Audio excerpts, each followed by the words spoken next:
ونصلي على رسوله الكريم أما بعد فأعوذ بالله من الشيطان الرجيم بسم الله الرحمن الرحيم رب اشرح لي صدري ويسر لي أمري واحلل عقدة من لساني يفقهوا قولي. میری آج کی گفتگو کا عنوان ہے ایمان کی کمزوری کے اسباب اور اس کا علاج. الحمدللہ ہم سب ان خوش نصیبوں میں سے ہیں کہ جنہیں اللہ تعالیٰ نے مسلمان گھرانوں میں پیدا کیا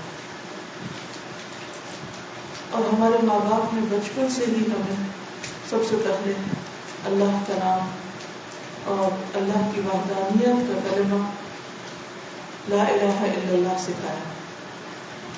پھر بڑے ہو کر ہم نے شعوری طور پر یہ کلمہ پڑھا.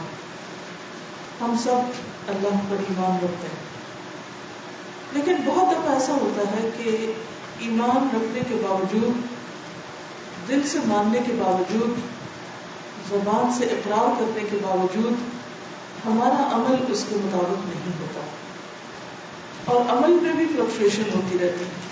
کبھی عمل بہت اچھا ہو جاتا ہے اور کبھی عمل بالکل زیرو پہ آ جاتا ہے اور فکر بھی ہونے لگتی ہے. کبھی ایسا بھی ہوتا ہے کہ اپنے اوپر نفاق کا شک ہونے لگتا ہے اور ڈر آنے لگتا ہے کہ کہیں ایسا تو نہیں کہ ہم منافق ہو گئے ہیں. ہم سب ان کیفیات سے بار بار گزرتے ہیں اور ان کا اظہار بھی کرتے رہتے ہیں.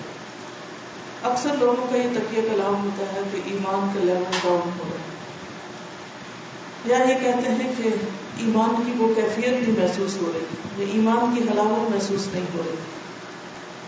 اور یہ بھی ہم اچھی طرح جانتے ہیں کہ ایمان گھٹتا اور بڑھتا ہے، ایک جیسا نہیں رہتا. اور اس کا پتہ کیسے چلتا ہے؟ ہمارے عمل کے بدلنے سے. ایمان زیادہ ہوتا ہے تو عمل اچھا ہوتا ہے، ایمان کم ہوتا ہے تو عمل بھی کم ہونے لگتا ہے. تو اس لیے یہ بہت ضروری معلوم ہوتا ہے کہ ہم سب ایمان کی کمزوری کے اسباب کو اچھی طرح جانیں اور ان کا علاج بھی کرتے رہیں، تاکہ جب ہمارے اندر یہ احساس پیدا ہو کہ ہمارا ایمان کمزور ہو رہا ہے تو ہم فوری طور پر فکر کریں اور اس کے علاج کی کوشش کریں، اس کمزوری کو دور کریں. اب دیکھیں کہ ہمارے جسم میں بھی بعض اوقات بیماری کی وجہ سے، بعض اوقات عمر کے زیادہ ہونے کے ساتھ ساتھ بہت سی کمزوریاں ہوتی رہتی ہیں. ہماری نگاہ کمزور ہو جاتی ہے، سننے کی قوت کمزور ہو جاتی ہے، ہمارے چلنے پھرنے کی قوتیں اور باقی چیزیں کمزور ہونے لگتی ہیں، ہمارا دل کمزور ہو جاتا ہے. ایسے میں ہم بیٹھ نہیں رہتے، کیا کرتے ہیں؟ اگر نگاہ کمزور ہو تو گلاسز لگاتے ہیں. اسی طرح اگر سننے میں کمی بیشی ہو تو آلہ سماعت لگاتے ہیں، ہیئرنگ ایڈ لگاتے ہیں. اسی طرح باقی کمزوریوں کو دور کرتے ہیں. اگر جسمانی طور پر کچھ کمزوری محسوس ہو رہی ہو تو ہم طاقت کی دوائیاں لیتے ہیں، اچھی غذا لیتے ہیں، ایک دوسرے کو مشورے دیتے ہیں اور لیتے ہیں اور ان پر عمل بھی کرتے ہیں تاکہ ہمارے اندر طاقت رہے، کیونکہ ہم یہ جانتے ہیں کہ جان ہے تو جہان ہے. لیکن ایمان کی کمزوری کے بارے میں بہت کم لوگوں کو فکر ہوتا ہے اور بہت کم لوگ اس کا علاج جانتے ہیں، یا پھر یہ کہ علاج جانتے بھی ہیں تو کرتے نہیں. تو ایسے میں آئیے آج ہم سب مل کر اس ایمان کی کمزوری کے اسباب کو بھی جانیں، ان کے علاج کو بھی جانیں اور علاج کریں. سب سے پہلی بات تو یہ کہ ایمان ہے کیا؟ ایمان کی بہترین ڈیفینیشن ہمیں حدیث جبریل میں ملتی ہے. جب جبریل علیہ السلام حضور صلی اللہ علیہ وسلم کے پاس آئے اور انہوں نے ایک طالب علم کی طرح آپ سے کچھ سوالات کیے. ان میں سے ایک سوال تھا کہ مل ایمان، ایمان کیا ہے؟ قال، تو نبی صلی اللہ علیہ وسلم نے فرمایا الایمان ان تؤمن باللہ والیوم الآخر والملائکۃ والکتاب والنبیین وتؤمن بالموت وبالحیاة بعد الموت وتؤمن بالجنة والنار والحساب والمیزان وتؤمن بالقدر كله خيره وشره یہ مسند احمد کی روایت ہے. صحیح مسلم بخاری وغیرہ میں بھی اس حدیث کا ذکر آتا ہے اور اس میں کچھ الفاظ تھوڑے سے مختصر ہیں. اس ڈیفینیشن کو جو تفصیلاً ہے اس وقت آپ کے سامنے بیان کیا گیا ہے کہ نبی صلی اللہ علیہ وسلم نے فرمایا اللہ پر، یوم آخرت پر، ملائکہ پر، کتابوں پر، نبیوں پر، موت پر اور موت کے بعد کی زندگی پر، جنت اور جہنم، حساب اور میزان اور ہر اچھی بری تقدیر اللہ کی طرف سے ہونے کا یقین ہو. یعنی ایمان اس چیز کا نام ہے کہ ان سب چیزوں پر ہمارا پورا پورا یقین ہو. الحمدللہ ہم ان میں سے ہر ایک چیز کو مانتے ہیں، لیکن ضروری نہیں کہ یہ تمام چیزیں ہر وقت ہمارے دل میں حاضر رہیں. ہمارے کانشیس میں بعض اوقات ہوتی ہیں اور بعض اوقات ہم کانشیس میں چلی جاتی ہیں اور ہم شعوری طور پر پھر بار بار اس کا اعادہ کرتے ہیں، تکرار کرتے ہیں، ذہن میں لاتے ہیں، سوچتے ہیں، احساس کرتے ہیں اور ایسا کرتے رہنا چاہیے. تو بات یہ ہے کہ ایمان دل میں ایک بیج کی طرح ہوتا ہے کہ جب وہ اندر آتا ہے اور اس کو اچھا دل میسر آتا ہے اور اس کا ماحول بھی اچھا ہوتا ہے، اندرونی اور بیرونی اسباب موافق ہوتے ہیں، تو اس کا پودا بھی عمدہ ہوتا ہے، جڑیں خوب مضبوط ہوتی ہیں اور اس کو پھل پھول بھی لگتے ہیں. لیکن اگر ہمارا دل درست نہ ہو، اس کے اندر کچھ کمی بیشی، تو ایمان میں بھی کمزوری آ جاتی ہے. نبی صلی اللہ علیہ وسلم نے فرمایا یقیناً ایمان تمہارے پیٹوں میں اس طرح پرانا ہو جاتا ہے جس طرح کپڑا پرانا ہو جاتا ہے. یعنی کپڑا پہننے سے، اور بعض اوقات آپ دیکھیں کہ اگر نہ بھی پہنے، صرف کہیں رکھا ہوا ہی ہو تو بھی پرانا ہو جاتا ہے. سو تم اللہ تعالیٰ سے سوال کیا کرو کہ وہ تمہارے دلوں میں ایمان کی تجدید کرتا ہے. ان الایمان لا يخلق في جوف احدكم كما يخلق الثوب فاسألوا الله ان يجدد الايمان في قلوبكم. یہ سلسلۃ الاحادیث الصحیحہ میں حدیث آئی ہے. تو پہلی چیز جو ہمیں کرنی ہے وہ کیا ہے؟ اللہ سبحانہ وتعالیٰ سے ایمان کی تجدید یعنی ایمان کو نیا کرنے، تازہ کرنے کی دعا کہ اللہ تو اسے ہمارے دلوں میں تازہ کر دے، اس کو نیا کر دے. کیونکہ ہر نئی چیز، ہر جدید چیز، اس کے اندر ایک ایکسائٹمنٹ ہوتی ہے، وہ محسوس ہوتی ہے، اس کو ہم اگنور نہیں کر سکتے. پھر ایک اور بات یہ ہے کہ چونکہ ایمان دل میں ہوتا ہے تو خود دل کی حالت بدلتی رہتی ہے. عربی زبان میں دل کو کیا کہتے ہیں؟ قلب. قلب میں قلب، اور قلب کہتے ہیں الٹ پلٹ ہونے کو. قلب یقلب تقلیب. رسول اللہ صلی اللہ علیہ وسلم نے فرمایا کہ انما سمی القلب من تقلبه، کہ قلب کو قلب اس لیے کہتے ہیں کہ وہ پلٹتا رہتا ہے، ایک حال پہ نہیں رہتا، یعنی مسلسل حرکت میں رہتا ہے. اور یہ بات آپ سب جانتے ہیں، معروف ہے کہ جب ہم سو رہے ہوتے ہیں تو ہماری آنکھیں نہیں دیکھتی، ہمارے کان نہیں سنتے، ہمارے جسم کے باقی اعضاء بھی ٹھہر جاتے ہیں، آرام کرتے ہیں. لیکن قلب جس روز سے کام کر رہا ہے آج تک وہ کبھی سویا نہیں، وہ مسلسل دھڑکتا رہتا ہے.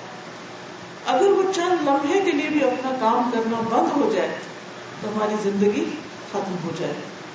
تو دل مسلسل حرکت میں رہتا ہے، مسلسل پورے جسم کو خون پمپ کرتا رہتا ہے، یعنی اس میں مسلسل تبدیلی ہوتی رہتی ہے. اسی طرح دل کے اندر جو خیالات ہوتے ہیں ان میں بھی تبدیلی آتی رہتی ہے.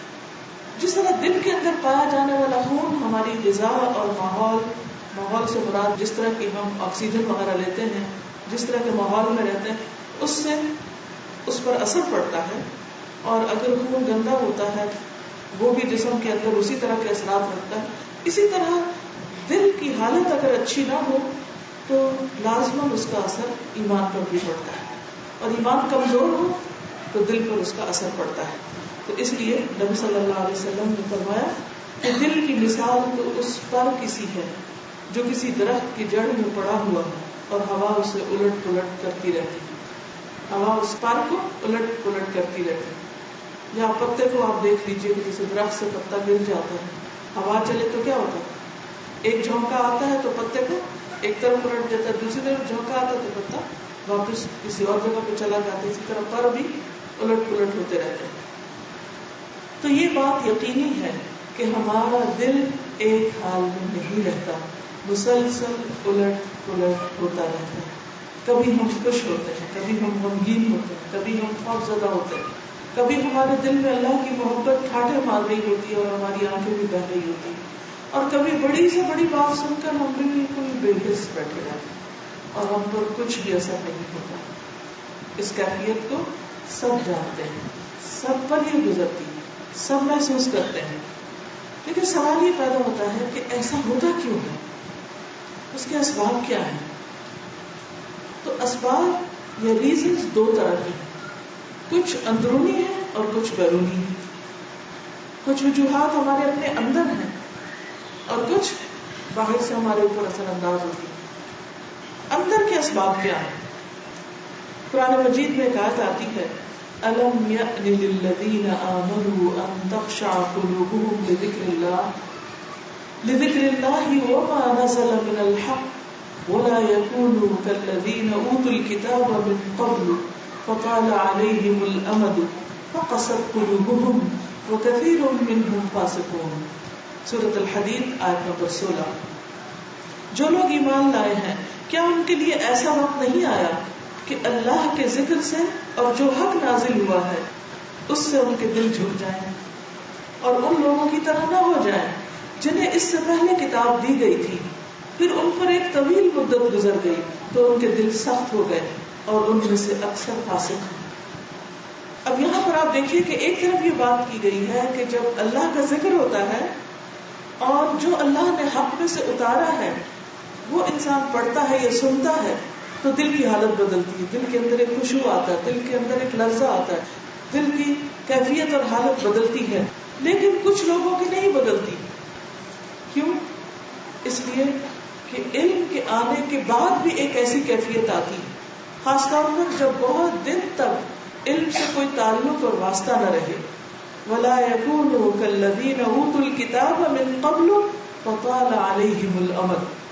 ایک لمبا عرصہ گزر گیا، نہ کوئی پڑھنے لکھنے سے تعلق ہے، نہ کسی ذکر کی مجلس سے، نہ اہل علم سے، نہ صحبت صالحین سے، انسان اپنی دنیا میں کھویا ہوا ہے. تو اگرچہ اس کے پاس علم ہے، یہ بھی ہو سکتا ہے کہ وہ حافظ قرآن ہو، یہ بھی ہو سکتا ہے کہ وہ معلم قرآن رہا ہو، یہ ہو سکتا ہے کہ اس کو ساری معلومات ہو. جیسے بہت سے لوگ یہ کہتے ہیں نا کہ ہمیں سب پتا ہے، ہم جانتے ہیں، ہمیں معلوم ہے. ہاں واقعی وہ جانتے ہیں، ایسا نہیں کہ وہ نہیں جانتے، لیکن ان کا علم پرانا ہو چکا ہے، ان کا علم ٹھہر چکا ہے، اس پر ایک طویل مدت گزر گئی ہے. تو وجہ کیا سمجھ میں آتی ہے کہ علم سے دوری، علم کی مجلسوں سے دوری بڑے سے بڑے عالم کا بھی دل سخت کر دیتی. کبھی یہ نہ سمجھے کہ ہم نے قرآن پڑھ لیا، ختم کر لیا، مکمل کر لیا، حافظ بن گئے ہیں، عالم بن گئے ہیں، اس کا ایک ایک لفظ یاد کر لیا ہے، ساری تفسیر کے ٹیسٹ پاس کر لیے ہیں، اور اب تو ہر چیز پتہ چل گئی، اب کیا ضرورت ہے. نہیں، یہ اللہ کی کتاب وما نزل من الحق، اللہ نے حق میں سے جو نازل کیا ہے اس کو مسلسل تازہ کرتے رہنے کی ضرورت ہے. علم کی مثال پانی کی طرح ہے جو آسمان سے اترا. آپ نے دیکھا ہوگا کہ جب بارش برس رہی ہوتی ہے تو اس وقت وہ بارش کتنی حسین لگتی ہے، اور جب تازی تازی مٹی پہ پڑتی ہے تو اس مٹی کی خوشبو آپ نے دیکھی ہوگی کتنی اچھی ہوتی. بہت دن کے بعد جب بارش ہوتی ہے تو مٹی سے بہت ہی سونی سی خوشبو آتی ہے جو کسی اور چیز سے نہیں آتی، اور آپ اس سے بہت ہی لطف اٹھاتے ہیں. پھر کیا ہوتا ہے، بہت زیادہ بارش ہو جاتی، پانی ٹھہر جاتا ہے، حتیٰ کہ وہ ٹھہرا ہوا پانی اس پر مچھر وغیرہ پلنے لگتے ہیں، کیچڑ سا بننے لگتا ہے. اب کیا ہوتا ہے اسی پانی میں، ہے وہ بھی بارش کا پانی، لیکن جب آپ اس کے پاس سے گزرتے ہیں تو آپ کیسا محسوس کرتے ہیں؟ کیا اس کے اندر سے مٹی کی ویسی خوشبو آتی ہے جیسے تازی بارش کی آتی؟ ہرگز نہیں، وہ سڑے ہوئے پانی کی بو آ رہی ہے. پانی ٹھہرا ہوا ہے، وہ بہہ نہیں رہا، کیونکہ پانی جب چلتا رہتا ہے، بارش تھوڑی تھوڑی بھی برستی رہتی ہے تو اس کا اپنا ایک حسن ہوتا ہے، اس کی اپنی ایک خوبصورتی ہوتی ہے، اور وہ ایک فریشنس اور تازگی کا احساس ہوتا ہے. آپ سوچئے کہ اگر آپ کے شہر میں ہر روز صبح کے وقت تھوڑی سی پھوار پڑ جایا کرے، ہلکی پھلکی بارش ہو جایا کرے، تو دن بھر آپ کا موڈ کیسا ہوگا، آپ کا دل کیسا ہوگا، آپ کی کیفیت کیسی ہوگی؟ خوشگوار. آپ بہت ایکٹیو اور چست محسوس کریں گے. لیکن یہی بارش برسات کے موسم میں سستی، بیزاری، تھکاوٹ اور گھبراہٹ کا سبب بن جاتی ہے، کیونکہ وہ اس طریقے پر برستی اور اس طرح پانی ٹھہر جاتا ہے، تو چیزوں کے اندر رچ بس جاتا ہے کہ اس کی وہ کیفیت نہیں ہوتی.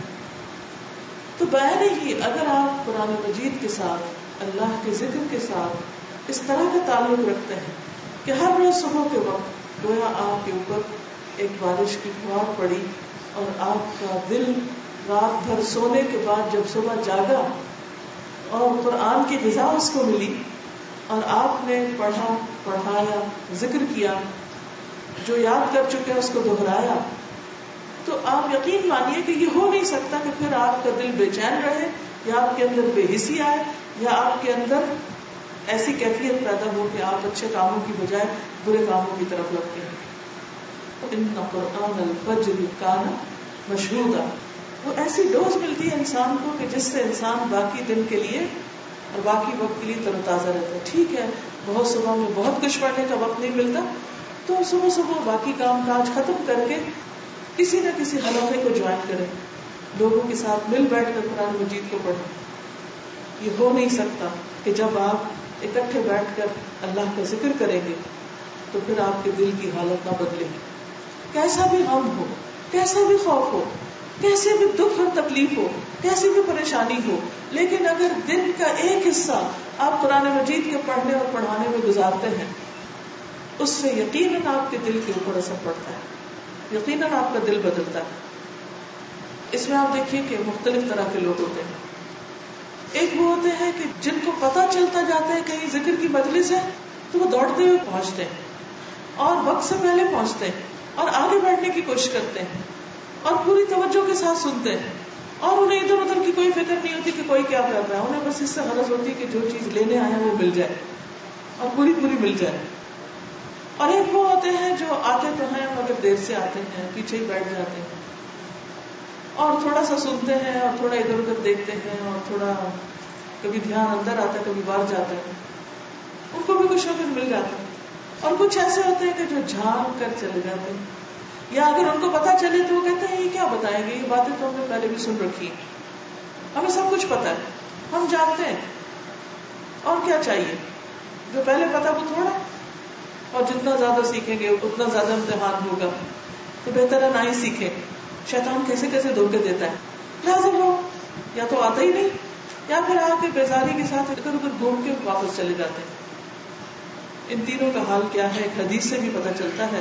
صحیح بخاری کی حدیث ہے 66، ابو واقد اللیثی سے مروی ہے کہ ایک مرتبہ رسول اللہ صلی اللہ علیہ وسلم مسجد میں بیٹھے ہوئے تھے اور لوگ آپ کے ارد گرد بیٹھے تھے.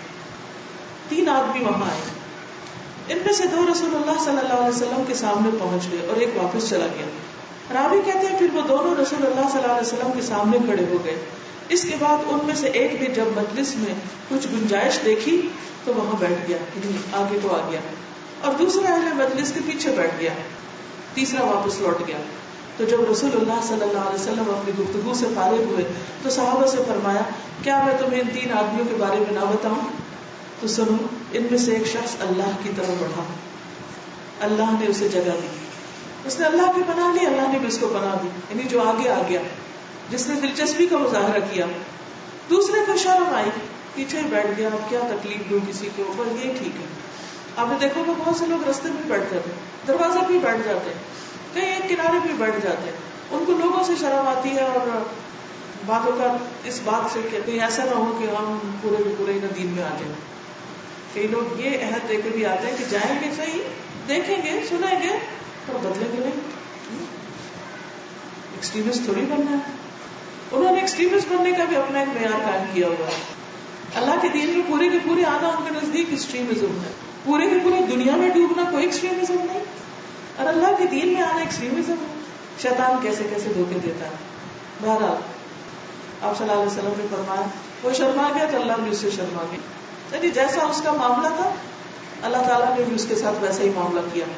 اور تیسرا شخص جس نے منہ موڑا تو اللہ نے بھی اس سے منہ موڑ دیا. کیونکہ اگر ہمیں اللہ کی رحمت میں جگہ چاہیے تو ہمیں نیکیوں کے کاموں میں آگے دوڑنا ہوگا، سب سے آگے پہنچنا ہوگا. فَفِرُّوا إِلَى اللَّهِ فَاسْتَبِقُوا الْخَيْرَاتِ. دنیا کے کسی فائدے کے لیے اگر ہمیں کوئی بتائے کہ فلاں جگہ جاؤ تمہیں گولڈ کا ایک ایک سکہ ملے گا تو کوئی پیچھے رہے گا؟ تو کہیں گے نہیں پہلے ہم پہنچے، کہیں ایسا نہ ہو ہمارے پہنچنے تک سکے ہی ختم ہو جائے. لیکن دین کے معاملے میں نبی صلی اللہ علیہ وسلم فرمایا کہ تم میں سے کوئی شخص صبح کے وقت بطحان اور عقیق جائے، دو وادیاں ہیں. اب بھی آپ نے اگر کبھی مدینہ کی سڑکوں پہ دیکھا ہوگا تو وادی عقیق کا سائن بورڈ لگا ہوتا ہے. اس دفعہ میں نے خاص طور پر دیکھا کہاں ہے وہ عقیق. تو بطحان اور عقیق جائے اور ایک تر و تازہ اونٹنی لے آئے صحت مند قسم کی، تو کون تم میں سے چاہے گا؟ لوگوں نے کہا کہ ہم میں سے ہر ایک ہی چاہے گا کہ ہم اونٹوں کی منڈی میں جائیں اور سب سے اسٹرانگ اونٹ لے آئے. تو آپ نے فرمایا کہ تم میں سے کوئی شخص مسجد میں جائے اور ایک آیت سیکھے تو کوئی ایسا ہی ہے کہ جیسے وہ اتنی مضبوط اونٹنی لے کر آئے. اور اگر کوئی دو سیکھے تو دو، جو اس سے زیادہ کرے تو اس سے زیادہ.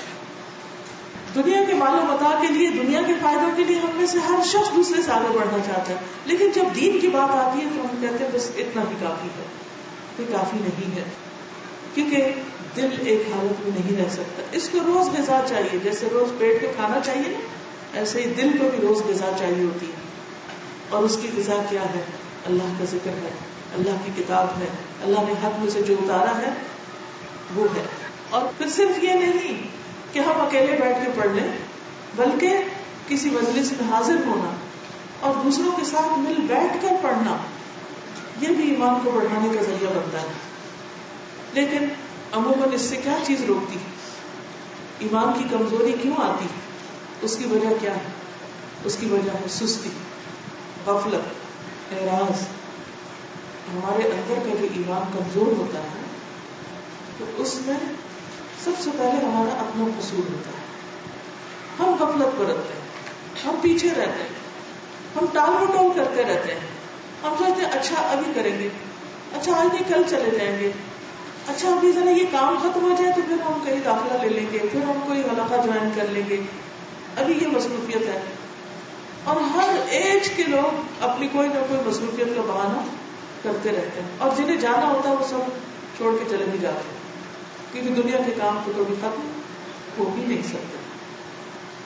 قرآن مجید میں آتا ہے منافقین کے بارے میں، وَإِذَا أُنزِلَتْ سُورَةٌ أَنْ آمِنُوا بِاللَّهِ وَجَاهِدُوا مَعَ رَسُولِهِ اسْتَأْذَنَكَ أُولُو الطَّوْلِ مِنْهُمْ وَقَالُوا ذَرْنَا نَكُنْ مَعَ الْقَاعِدِينَ رَضُوا بِأَنْ يَكُونُوا مَعَ الْخَوَالِفِ وَطُبِعَ عَلَى قُلُوبِهِمْ فَهُمْ لَا يَفْقَهُونَ. اور جب کوئی صورت نازل ہوتی ہے کہ اللہ پر ایمان لاؤ، جب کوئی صورت نازل ہوتی ہے، اس دور میں تو صورت نازل ہو رہی، اب نازل تو ہو چکی لیکن ایک کے بعد ایک پڑھی جاتی ہیں یا کہیں پڑھائی جاتی ہیں، تو اس میں کیا ہوتا ہے کہ اللہ پر ایمان، یعنی ایمان کی تجدید کرتی ہیں اور اس کے رسول کے ہمراہ جہاد کرو. تو ان منافقوں میں سے کھاتے پیتے لوگ آپ سے اجازت طلب کرنے لگتے ہیں، وہ چھٹی مانگنے لگتے ہیں، پیچھے رہنے لگتے ہیں اور کہتے ہیں ہمیں رہنے دیجیے، ذرنا نکن مع القاعدین، کہ ہم پیچھے بیٹھ رہنے والوں کے ساتھ رہیں. ان لوگوں نے پیچھے رہنے والوں میں شامل ہونا پسند کیا اور ان کے دلوں پر مہر لگا دی گئی، لہٰذا اب وہ کچھ نہیں سمجھتے. تو اس سے کیا پتہ چلتا ہے کہ جب انسان نیکی کے کام میں پیچھے رہتا ہے تو پیچھے ہی رہ جاتا ہے، دل بے حس ہوتا جاتا ہے، دلوں پر مہر لگتی جاتی ہے. پھر ایسے دلوں کے ساتھ اللہ کی بات سمجھ بھی نہیں آتی، ذکر کی مجلسوں میں دل بھی نہیں لگتا، قرآن سمجھ نہیں آتا اور اس کا کچھ شوق بھی باقی نہیں رہتا. اس لیے جب بھی پتہ چلے کسی خیر و بھلائی کی بات کا تو آگے بڑھ کر اس کو لینا چاہیے، لیکن اس لینے میں محنت ہوگی، کوشش کرنا ہوگی، گرمی سردی میں نکلنا ہوگا، محنت کرنی پڑے گی، اور جو محنت کر جائے گا وہ کامیاب ہو جائے گا. ایک اور جگہ پر آتا ہے وَمَنْ أَظْلَمُ مِمَّنْ ذُكِّرَ بِآيَاتِ رَبِّهِ فَأَعْرَضَ عَنْهَا وَنَسِيَ مَا قَدَّمَتْ يَدَاهُ إِنَّا جَعَلْنَا عَلَى قُلُوبِهِمْ أَكِنَّةً أَن يَفْقَهُوهُ وَفِي آذَانِهِمْ وَقْرًا وَإِن تَدْعُهُمْ إِلَى الْهُدَى فَلَن يَهْتَدُوا إِذًا أَبَدًا. سورۃ الکہف 57. اس شخص سے بڑھ کر ظالم کون ہوگا جسے اللہ کی آیات سے نصیحت کی جائے، جسے اللہ کی آیات سنا کر نصیحت کی جائے اور وہ ان سے منہ پھیر لے، ان میں کوئی دلچسپی نہ لے، سنی اور سنی کر دے، منہ موڑ کر چلا جائے اور اپنے وہ سب کام بھول جائے جو اس نے آگے بھیجے ہیں، یعنی اپنے گناہوں کے بارے میں بھی بے حس ہو جائے، اپنے اعمال کے بارے میں بے خبر رہے. ایسے لوگوں کے دلوں پر ہم نے پردے ڈال دیے کہ وہ قرآن کو سمجھ ہی نہیں سکتے، پھر انہیں سمجھ نہیں آتا اور ان کے کانوں میں گرانی ہے، اور اگر آپ انہیں سیدھے رستے کی طرف بلائیں تو وہ کبھی بھی اس راہ پر نہیں آئیں گے. تو یہ کس وجہ سے ان کا یہ حال ہوا؟ ان کے دلوں پر یہ مہر کیوں لگ گئی؟ ان کے دلوں پہ یہ پردہ کیوں پڑ گیا؟ کیونکہ جب انہیں اللہ کی آیات سنا کر نصیحت کی گئی تو انہوں نے اس سے اعراض برتا. گویا دوسرے لفظوں میں ذکر کی مجلسوں میں، قرآن کی تعلیم کی مجلسوں میں، نیکی کی بات، خیر اور نصیحت کی مجلسوں میں حاضر ہونا پسند ہی نہ کیا، سننا ہی نہ چاہا. تو غفلت بڑھتی گئی، دوری ہوتی گئی،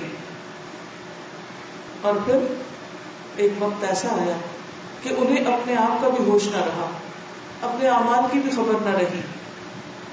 تو یہ انسان کی بہت بڑی بدبختی اور بدقسمتی ہوتی، اور یہ سب اس لیے ہوتا ہے کہ ایمان کی کمزوری ہوتی، ایمان میں نقص واقع ہو جاتا ہے.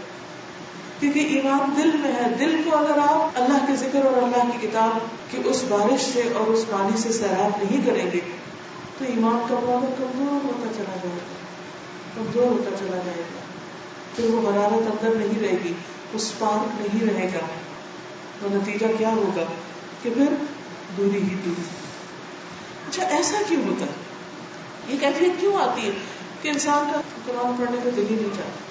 آپ نے دیکھو گے کچھ وقت ایسا ہوتا ہے کہ آپ کو قرآن مجید بند کرنے کو دل نہیں چاہتا، اور کچھ وقت ایسا ہوتا ہے کہ آپ کو اٹھانے کو دل نہیں چاہتا. کیوں؟ انسان سوچتے ہیں کہ ایسا کیوں ہے میرے ساتھ. ہم سب اس کیفیت سے گزرتے ہیں. بعض اوقات اس کی وجہ کوئی گناہ ہوتا ہے ہمارا، ہم گناہ کر چکے ہوتے ہیں اور ہم کو احساس ہی نہیں ہوتا اور اس پر توبہ ہی نہیں کرتے. اور یہ ہمیں معلوم ہے سب سے زیادہ گناہ کہاں سے ہوتے ہیں؟ زبان میں. بعض اوقات انسان انجانے میں بے سوچے سمجھے ایک ایسا کلمہ منہ سے نکالتا ہے کہ جس کو اس نے سوچا ہی نہیں ہوتا، اور اس بات کی وجہ سے وہ جہنم کی گہرائی میں جاتا ہے. اور آپ دیکھیں کہ ہم سارا دن اپنے بچوں کے ساتھ، جن لوگوں کے ساتھ ہمارا معاملہ ہوتا ہے، ان کے ساتھ بات کرتے کرتے بعض وقت کیسے کیسے پھسلتے ہیں. کوئی شخص ہمیں کوئی نصیحت کر رہا ہوتا ہے تو ہم مذاق میں کہنے لگتے بس بس تم سنبھال کر رکھو اپنی باتیں، ہر وقت تقریر نہ کیا کرو. چلے بعض وقت بڑوں کو تو نہیں کہتے، لیکن بچوں کو ہم کیسے معاملہ کرتے ہیں ان کے ساتھ. ہاں تم کل کے بچے، اب تو مجھے سنانے آئے ہو، مجھے سمجھانے آئے، مجھے بتانے آئے. یہ کیا کہہ رہے ہیں؟ وہ بچہ جو ہے مگر بات تو صحیح کر رہا ہے، وہ چھوٹا ہے آپ سے، بات تو صحیح کر رہا ہے. تو ہم نصیحت قبول نہیں کرتے اور ہمیں پتہ بھی نہیں ہوتا کہ ہم غلطی کر چکے ہیں. نسیٰ ما قدمت یداہ، اپنے ہی گناہ کی خبر نہیں ہوتی، توبہ کہاں کریں گے. لیکن یاد رکھیے کہ گناہوں کے اثرات ہوتے ہیں. یہ ضروری نہیں کہ جو جان بوجھ کے گناہ کرے اس کا اثر ہوتا ہے، ان گناہوں کے بھی اثرات ہوتے ہیں جو ہم انجانے میں کرتے ہیں، بھول چوک میں کرتے ہیں، ناسمجھی میں کرتے ہیں، روا ربی میں کر جاتے ہیں، دوسروں کے دیکھا دیکھی کر جاتے ہیں، کسی بات کے ریئیکشن میں کر جاتے ہیں، اور خود ہمیں احساس نہیں ہوتا کہ ہم نے کوئی غلط کام کیا، لہذا توبہ بھی نہیں کرتے، اس کا کوئی کفارہ بھی نہیں دیتے. لیکن یہ یاد رکھیے کہ اس کی وجہ سے کوئی نہ کوئی اور نیکی کا کام چھوٹ جاتا ہے، نیکی کے مواقع سے محروم ہو جاتے ہیں. کبھی تہجد چھوٹ جاتی، کبھی صدقہ خیرات کرنے کو دل نہیں چاہتے، کبھی صلہ رحمی نہیں کرنا چاہتے، کبھی قرآن کا پڑھنا پڑھانا چھٹ جاتا ہے. جب انسان اللہ کی نافرمانی کرتا چلا جاتا ہے اور توبہ نہیں کرتا تو اللہ تعالیٰ پھر اس بندے کو اس کے نفس کے حوالے کر دیتا ہے. پھر انسان کا نفس اس کے ساتھ کھیلتا ہے, شیطان اس کے ساتھ کھیلتا ہے, اور انسان حق سے دور ہوتا چلا جاتا ہے.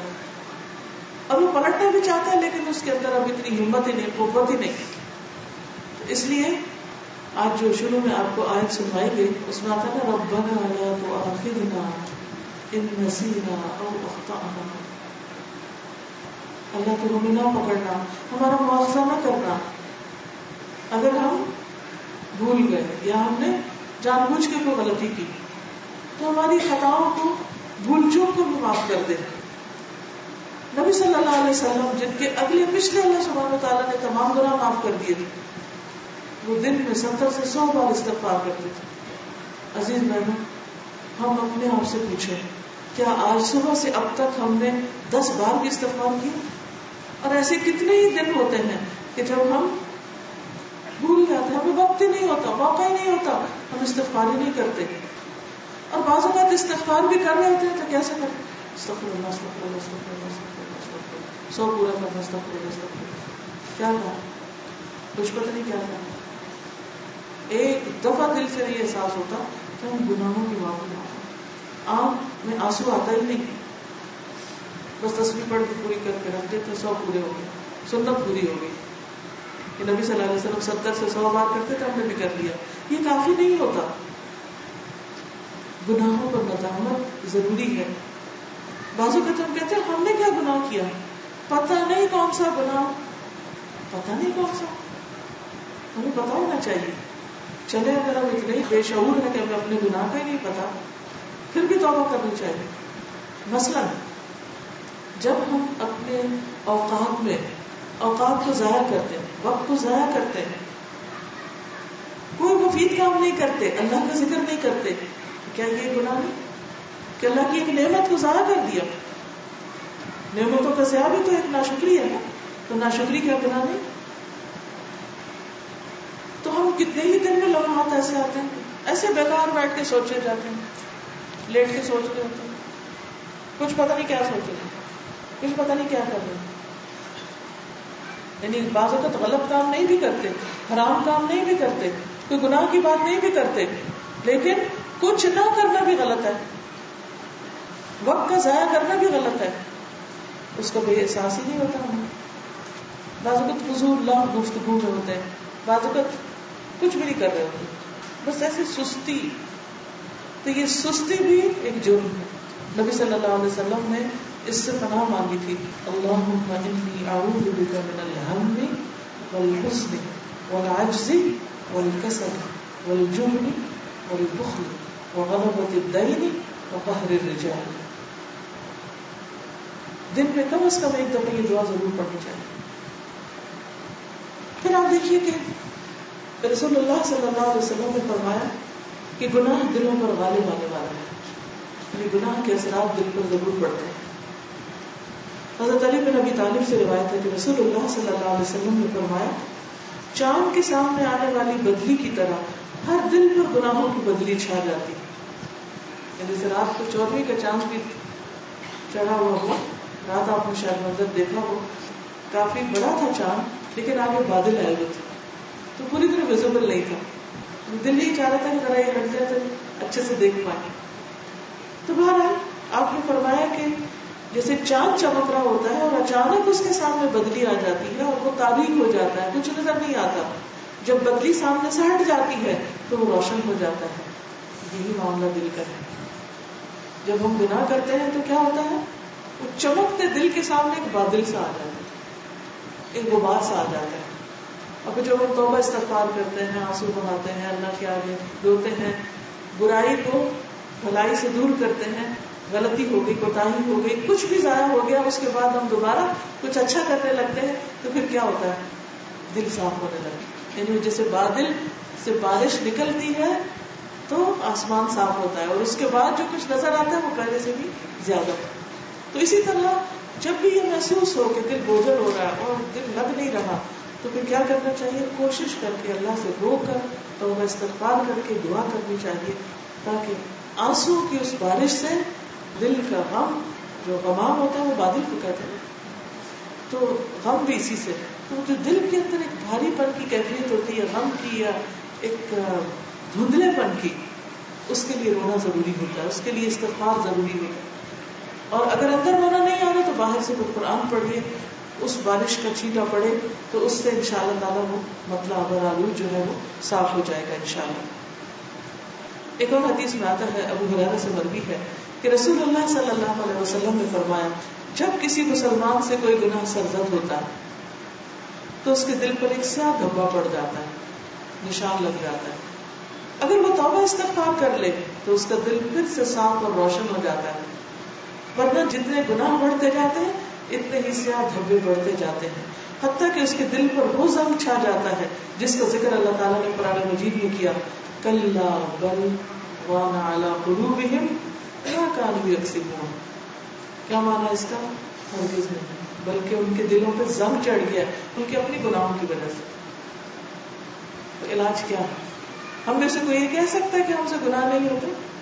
ہم سب سے گناہ ہوتے. پھر حل کیا ہے؟ علاج کیا ہے؟ توبہ استغفار. پھر اسی طرح خواتین کا ایک جو بڑا اہم مسئلہ ہوتا ہے وہ ہے پیریڈز کے دن، جب آپ نماز نہیں پڑھتے، جب بچہ پیدا ہوتا ہے نفاس کی حالت، بہت دنوں تک آپ اس طریقے پر عبادت نہیں کر سکتے. اب ہوتا کیا ہے، بڑی مشکل سے ایک روٹین بنتی اور پھر بریک آ جاتی. اب جب وہ بریک آتی ہے تو اس کے بعد واپس اصل روٹین پہ آنا واقعی ایک جہاد ہے، اور جو اس جہاد میں کامیاب ہو گیا وہی کامیاب ہوا. تو ان دنوں میں بھی اللہ کا ذکر کثرت سے کرنا چاہیے. یہ ہے حال اس کا. آپ نماز نہیں پڑھ رہے، آپ اور عبادت نہیں کر رہے، لیکن ذکر سے کوئی چیز نہیں مانے. بہت سے لوگ، بہت سی بہنیں سوال کرتی رہتی، اچھا پیریڈز کے دنوں میں ہم درود شریف پڑھ سکتے ہیں، اچھا ہم تسبیح کر سکتے ہیں، اچھا ہم ذکر کر سکتے ہیں، قرآن سن سکتے ہیں، سب کچھ کر سکتے ہیں، اس نماز نہیں پڑھنے کو. تو اللہ کے ذکر سے دوری دلوں کی سختی کا باعث بنتی ہے. قرآن مجید میں اللہ تعالیٰ فرماتے ہیں وَلَا تَكُونُوا كَالَّذِينَ نَسُوا اللَّهَ فَأَنسَاهُمْ أَنفُسَهُمْ أُولَٰئِكَ هُمُ الْفَاسِقُونَ. اور ان لوگوں کی طرح نہ ہو جاؤ جو اللہ کو بھول گئے تو اللہ نے انہیں ایسا بلایا کہ وہ اپنے آپ کو بھی بھول گئے. یہی لوگ فاسق ہیں. نبی صلی اللہ علیہ وسلم نے فرمایا مَثَلُ الَّذِي يَذْكُرُ رَبَّهُ وَالَّذِي لَا يَذْكُرُ رَبَّهُ مِثْلَ الْحَيِّ وَالْمَيِّتِ. نبی صلی اللہ علیہ وسلم نے فرمایا اس شخص کی مثال جو اپنے رب کو یاد کرتا ہے اور جو اپنے رب کو یاد نہیں کرتا، زندہ اور مردہ جیسے. اب رب کو یاد کرنا ہم عہد بھی کرتے ہیں اور کرتے بھی رہتے ہیں، کبھی کوئی تسبیح پڑھتے ہیں، کبھی کچھ کرتے ہیں، لیکن رینڈملی ہوتا ہے، کبھی کچھ پڑھ لے، کبھی کچھ یاد رہتا ہے، کبھی کچھ نہیں رہتا. اس کا بڑا اچھا طریقہ یہ ہے کہ اگر آپ کو ایسے اسٹیکرز مل جائیں جن پر مختلف تسبیحات لکھی ہوئی ہوں، جیسے ایک پر لکھا ہو سبحان اللہ وبحمدہ سبحان اللہ العظیم، ایک پر لا الہ الا انت سبحانک انی کنت من الظالمین، ایک پر لا الہ الا اللہ وحدہ لا شریک لہ لہ الملک ولہ الحمد وہو علی کل شیء قدیر، ایک پر لا حول ولا قوۃ الا باللہ العلی العظیم، وغیرہ وغیرہ. جتنی بھی تسبیحات ہیں وہ اگر گھر کے مختلف حصوں میں لگا دیے جائیں اور جو ہی آپ وہاں سے گزرے تو آپ کو ریمائنڈر ہو جائے. کیونکہ اس کا مجھے بہت زیادہ فائدہ ہوا.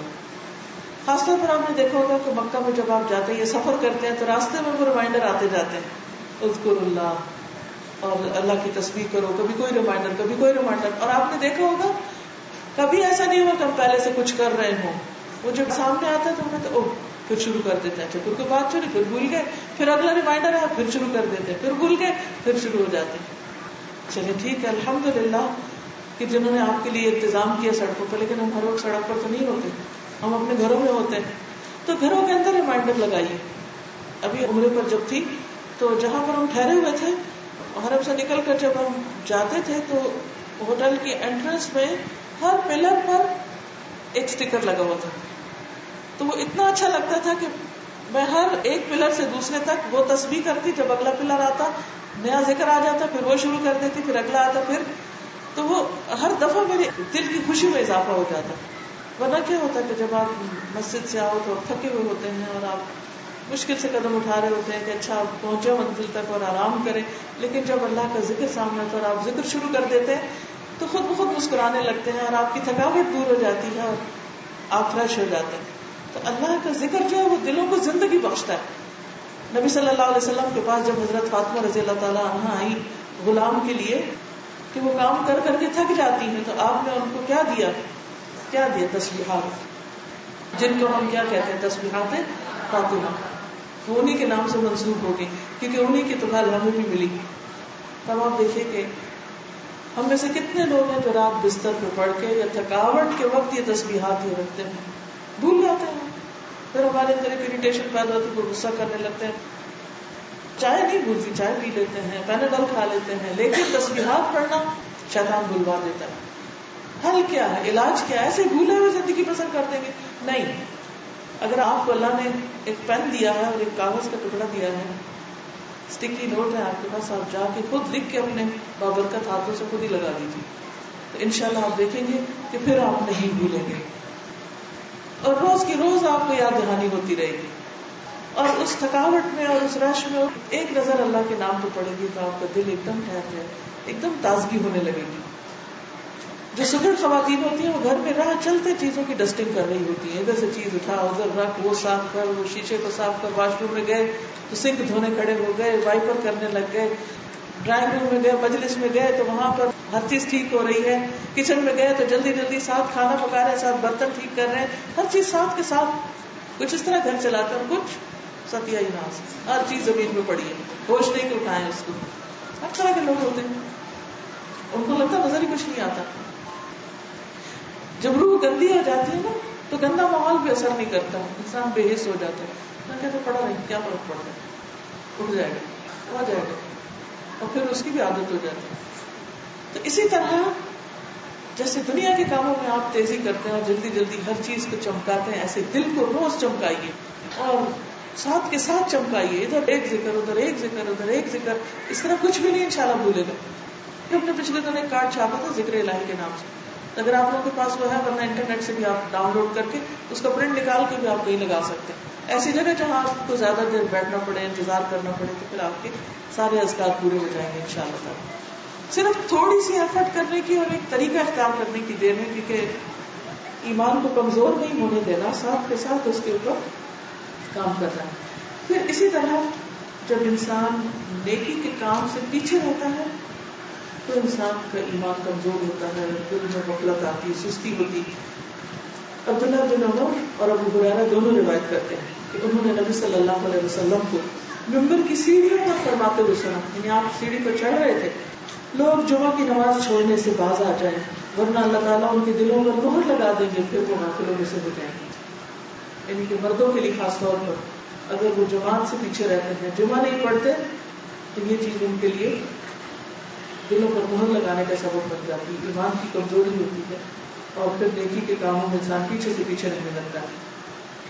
ایک اور چیز، صرف یہ نہیں ہوتا کہ آپ نیکی کے کاموں میں پیچھے رہتے ہیں تو آپ کا ایمان کمزور ہوتا ہے، بعض اوقات آپ ٹو مچ کام کر لیتے ہیں تو بھی ڈاؤن ہو جاتا ہے. بہت زیادہ بوجھ اپنے اوپر لادنے سے بھی پرہیز کرنا ہے. اعتدال کی راہ سب سے بہترین راہ ہے. رسول اللہ صلی اللہ علیہ وسلم نے فرمایا، صحیح بخاری کی روایت ہے، یا ایھا الناس کلوا من الاعمال ما تطیقون فان اللہ لا یمل حتى تملوا وان احب الاعمال الى اللہ ادومها وان احب الاعمال الى اللہ ما دام وان قل. بخاری کی روایت میں ما دام کے لفظ آتے ہیں، لوگوں عمل اتنے ہی کیا کرو جتنی تم میں طاقت ہو، کیونکہ اللہ تعالیٰ نہیں تھکتا مگر تم تھک جاؤ گے. اور اللہ تعالیٰ کے نزدیک پسندیدہ عمل وہ ہے جسے پابندی سے ہمیشہ کیا جائے، خواہ وہ کم ہو، تھوڑا ہو لیکن مسلسل ہو. تو ایسا نہیں مطلوب کہ کبھی تو آپ بہت زیادہ کر لیں، تہجد بھی پڑھ رہے ہیں، نماز بھی پڑھ رہے ہیں، اشراق بھی پڑھ رہے ہیں اور ذکر بھی کر رہے ہیں اور مجلسوں میں بھی جا رہے ہیں، خوب تیزی ہے ہر چیز میں، اور کبھی پڑھ گئے بستر پر کچھ بھی نہیں کر رہے. یہ نہیں ہونا چاہیے. اعتدال، روٹین بنائیں، ٹائم ٹیبل بنائیں، ریگولیرٹی لائیں، ڈیلی بھی ہو سکتا ہے ٹائم ٹیبل، ویکلی بھی ہو سکتا ہے، منتھلی بھی ہو سکتا ہے، اینوئل بھی. اپنا پلانر ایک بنائیں کہ ایک سال میں آپ نے کیا کرنا ہے، پھر اس کو مہینوں میں بانٹ لیں، ہر مہینے میں کتنا کرنا ہے، پھر اس کو ہفتوں میں بانٹ لیں، ہر ہفتے کتنا کرنا ہے، پھر اس کو دنوں میں، اور پھر دن کے بھی گھنٹوں میں. بہت سے لوگ مجھ سے سوال کرتے ہیں کہ آپ نے یہ خدا کا کورس کیسے شروع کیا، سال میں کیسے ختم ہو جاتا ہے. اس کا آغاز بھی ایسے ہوا تھا کہ میں نے پورے سال کا ایک پلانر بنایا کہ قرآن مجید میں کتنے پارے، کتنے جز ہیں، ہر جز میں تقریباً کتنے رکوع ہیں، کتنی آیتیں ہیں، اور کل کتنے دن ہیں سال کے، اور کتنے لیسن بننے چاہیے، اور کتنے دن چھٹی ہو سکتی ہے، اور کتنے دن کتنا. کرتے کرتے کرتے اب یقین کریں ایسے اللہ تعالیٰ نے جسے روشنی دے دی کہ پاسبل. اور اللہ کے فضل و کرم سے آج 18واں سال ہے اللہ کی رحمت اور برکت سے کہ اسی طریقے پر بہت سی بچیاں پورے ایک سال میں وہ کورس مکمل کر لیتی ہیں، کیونکہ وہ پورا ٹائم ٹیبل بنا ہوا. ایک کورس 1 جنوری کو شروع ہوتا ہے، اگر 1 جنوری کو چھٹی ہو تو 2 کو شروع ہو جاتا ہے، اور پھر اس کو 25 دسمبر کو ختم ہوا. ان 2 کے بیچ میں جتنے دن ہے اس میں پورا کام ڈیوائڈیڈ ہے، اور ہر روز آپ نے آ کے اتنا کام کرنا ہے. اگر ایک سال اپنے ساتھ کمٹمنٹ کر لیں کہ ہر روز اتنا کرنا ہے تو انشاءاللہ تعالیٰ آپ اس کام کو مکمل کر لیں. اسی طرح آپ ضروری نہیں کہ نظام میں ہی آ کے پڑھنے یا وہیں داخلہ لیں اور کوئی آپ کو پلانر بنا کے دے. آپ اپنے حالات کے مطابق خود اپنے لیے پلان کریں کہ اس ایک سال میں مجھے صحیح بخاری مکمل کرنی ہے. مثلا اب پوری بخاری کو دیکھ لیں، مثلا پیجز دیکھ لیں، کل پیجز کتنے ہیں، ابواب کتنے ہیں، کون سی چیز کتنی، مجھے ہر روز کتنا کام کرنا ہوگا. کیا میں ہر روز کر سکتی ہوں کہ ہفتے کے 4 دن کر سکتی ہوں، یا 5 دن کر سکتی ہوں، یا 3 دن کر سکتی ہوں، یا صرف 2 دن، یا صرف 1 دن. اگر آپ ہفتے میں 1 دن بھی مطلوبہ صفحات پڑھتے رہیں گے تو آپ دیکھیں گے سال کے آخر میں ایک بڑا حصہ کور ہو چکا ہوگا. الحمدللہ اس طریقے پر میں نے کئی کتابیں مکمل کی ہیں، صرف روزانہ کے 2 صفحے، بس 2 صفحے، اس سے زیادہ نہیں. وقت ہو بھی تو نہیں کیونکہ اور کچھ کام کرنے ہیں، اور اس کی اتنی برکت ہوتی ہے. لیکن چھوڑنا نہیں، کچھ ہو جائے چھوڑنا نہیں. وہ کرتے کرتے کرتے کتابوں پہ کتابیں ختم ہو جاتی. ورنہ پتہ کیا ہوتا ہے، وہ جب میں گھر میں کتابیں دیکھتی ہوں نا خرید کے لا کے رکھی ہوئی اور وہ پڑھی نہیں ہوتی تو ہر دفعہ شرمندہ کرتی ہوں کیوں لا کے رکھی تھی. کچھ لوگ کتابیں کو خرید لیتے ہیں، لائبریری بھی بڑی عمدہ بناتے ہیں، بہترین قسم کی لکڑی لگا کے اور عمدہ ڈیزائن اور بہت شاندار قسم کی لائبریری، لیکن کتابیں بیچاری ان ٹچ نئی کی نئی پڑی رہتی. ایسی لائبریریوں کو دیکھ کر مجھے بہت آتا ہے ان کا کیا بنے گا. یہ ہر روز دیکھ رہی ہیں نا، یعنی کہ گواہی دیں گی نا قیامت کے دن، دیواریں بھی اور ہر چیز. وہ کیوں نہیں ختم ہوئی، وہ کیوں نہیں پڑھی گئی، وہ کیوں نہیں دیکھی گئی، کیونکہ ہم نے کوئی پلان ہی نہیں بنایا. تو کیا کرنا چاہیے، چاہے ایک کتاب لے لیں، چھوٹی سی لے لیں. پہلے یہ عادت ڈالیں کہ ہر روز کرنا ہے. چلے ہر روز نہیں ہو سکتا کیونکہ مجھے ایک دن یہ کرنا ہوتا ہے، ایک دن یہ، ٹھیک ہے نہ کریں ہر روز. اپنے آپ سے خود پوچھیں کتنا کر سکتی ہوں، ٹرائی. اگر اتنا نہیں ہوا یا آپ کہتے زیادہ ہو سکتا ہے تو ٹیسٹنگ کر کے پھر آپ اصل تک پہنچیں گے اتنا ہو سکتا ہے، پھر آپ جم جائیں گے. تارپیڈو کے بارے میں آپ کو پتا ہوگا، پتا ہے کسی کو کیا ہوتا ہے تارپیڈو؟ سب مریض کو پتا کیا ہوتی ہے؟ پانی کے اندر ہوتی. تو جب اس پہ اٹیک کیا جاتا ہے تو اس کو تلاش کرتے ہیں کس کے ذریعے؟ تارپیڈو کے ذریعے. اچھا وہ جس سے وہ تار کے ساتھ ہوتا ہے وہ الگ، وہ جب اس کو پھینکتے ہیں نا سمندر تو اپنی جو انٹیلیجنس ہوتی ہے اس کے ساتھ وہ ایک چیز سے جا کے ٹکراتا ہے، وہ سمجھتا ہے یہ میرا ہدف، پھر وہ دیکھتا نہیں یہ نہیں، پھر اس کے بعد وہ دوسری چیز کی طرف جاتا ہے، دوسرے وقت کہتا ہے یہ نہیں، یہ بھی نہیں، پھر تیسری، پھر چوتھی، حتیٰ کہ وہ اپنے نشانے تک پہنچ جاتا ہے. اب یہ جتنی بھی جگہ پہ غلط جگہ جا کے ٹکرایا اور اس نے سمجھا کہ یہ ہے میرا نشانہ، تو وہ بھی اس کی کوشش ضائع نہیں ہوئی، کیونکہ اصل تک پہنچنے کے لیے اس کو یہ سارے تجربے کرنے تھے. اور اگر وہ کہے نہیں کوئی نہیں ملنا، کچھ نہیں ہونا، فائدہ نہیں، بعض اوقات آپ کو اپنی منزل پانے کے لیے بہت زیادہ ٹکریں کھانی پڑتی ہیں، بہت سی غلطیاں آپ سے ہوتی ہیں، بہت سا وقت ضائع ہو جاتا ہے، لیکن وہ سارا آپ کے تجربے میں شامل ہوتا رہتا ہے، وہ ضائع نہیں ہوتا حتیٰ کہ آپ اپنے نشانے کو پہنچ جاتے ہیں. آپ دیکھیں کہ موسیٰ علیہ السلام کیسی کیسی منزلوں سے گزرے، جو قرآن مجید پڑھ چکے ہیں سب کو معلوم ہے. کہاں پیدا ہوئے، کہاں ان کو اٹھایا گیا اس باسکٹ سے، پھر کس طرح ان کی ماں کے پاس لایا گیا، کس طرح وہ کہاں پلے بڑھے، پھر کس طرح وہ گھر سے نکلے اور کس طرح ان کے ہاتھوں قتل خطا ہوا، اور پھر کس طرح وہ ملک چھوڑ کے چلے گئے، اور پھر کئی سال وہ بکریاں چراتے رہے. یہ سب کیا ہو رہا تھا؟ بظاہر یہ لگ رہا تھا نا کہ یہ 40 سال ضائع ہو رہے ہیں، یہ ضائع نہیں ہو رہے تھے، یہ ساری تیاری ہو رہی تھی. کس کام کی؟ اس کام کی کہ جس کے لیے اللہ نے ان کو چنا تھا. فرمایا قد جئت علی قدری یا موسیٰ اور واصطنعتک لنفسی، میں نے تجھے اپنے کام کا بنا لیا. انسان بعض اوقات زندگی میں اتنی ٹھوکریں کھاتا ہے، اتنی اس کی کٹائی ہوتی ہے، اتنی اس کی گڑائی ہوتی ہے کہ ایک وقت آتا ہے کہ وہ اللہ کے کام کا بنتا ہے. اس وقت کا انتظار کیجیے، لیکن اس سے پہلے مختلف چیزیں ٹرائی کرتے رہیں. جہد مسلسل چاہیے.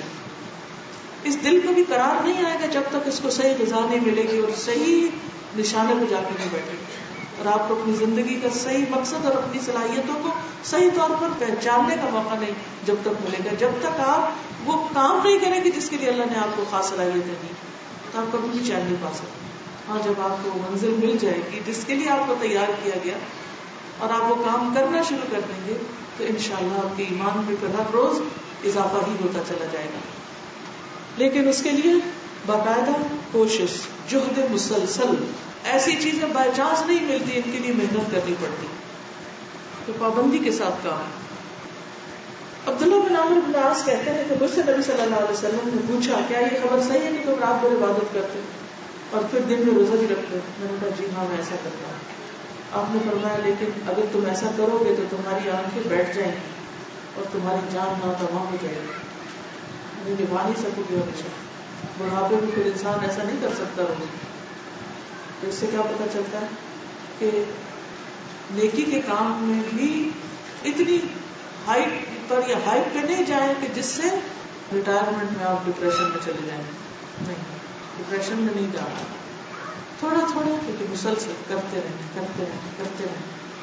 اور ہم نے دیکھا ہوگا کہ جو کام ہم کرتے رہتے ہیں نا اس میں ایکسرسائز کرتے رہتے ہیں تو مسلس اسٹرانگ ہوتے رہتے ہیں. لیکن کب؟ جب آپ اس پیس پہ کرتے ہیں جس پہ کرنی چاہیے.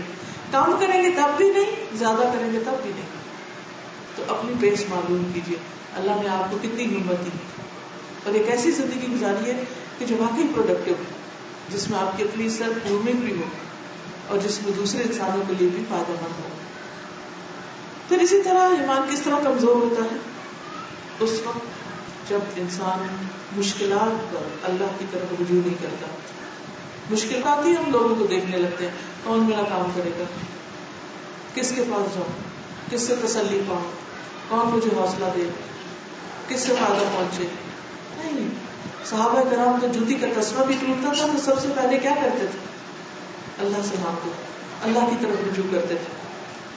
فلولا اذ جاءهم بأسنا تضرعوا ولكن قست قلوبهم وزين لهم الشيطان ما كانوا يعملون فلما نسوا ما ذكروا به فتحنا عليهم أبواب كل شيء حتى إذا فرحوا بما أوتوا أخذناهم بغتة فإذا هم مبلسون.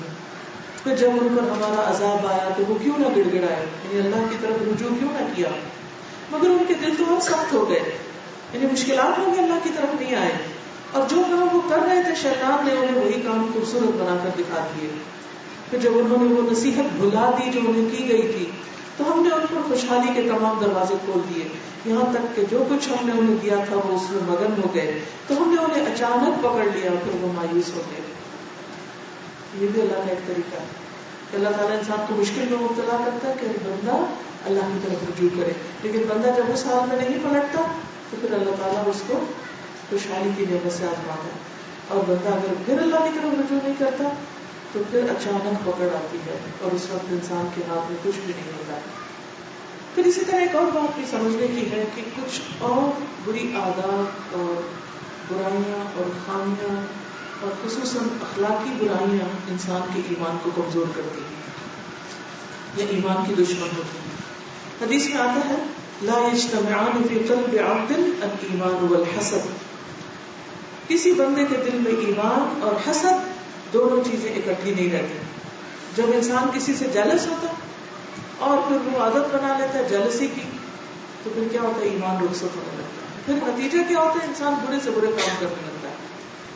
کسی کی نعمت دیکھ کر, چاہے کسی کا حسن ہو, کسی کا لباس ہو, کسی کا گھر ہو, کچھ بھی ہو, کسی کی بھی خیر اور بھلائی دیکھ کر اس سے حسد نہیں کرتا. فوراً اس وقت کیا چاہے, اللہ تو مجھے اپنے فضل سے عطا کرے. اور کسی کی نعمت کے زوال کی دعا نہ مانگے اور اس کی خواہش اور تمنا نہ کرے. اور اسی طرح کسی کی تکلیف پر خوش نہ ہو, شکر. دیکھیے ایک کیفیت ہوتی ہے, کچھ لوگ ایسے ہوتے ہیں کہ جب وہ کسی کو اچھے حال میں دیکھتے ہیں تو خوش ہوتے ہیں, ان کو مبارکباد دیتے ہیں اور اس پر راضی ہوتے ہیں, اللہ کی رضا پہ راضی ہوتے ہیں. ایسے لوگ خوش قسمت کہ جن کے دلوں میں یہ حال ہے کہ وہ دوسروں کی خوشی پر خوش ہوں, دوسروں کو ملنے والی نعمت پر خوش ہوں. کچھ لوگ ایسے ہوتے ہیں کہ جو کسی کی خوشی دیکھ کے برداشت نہیں کر سکتے, اور وہ کیا تمنا کرتے ہیں کہ ان سے یہ نعمت چلی جائے, کچھ اس سے بھی آگے بڑے ہوتے ہیں.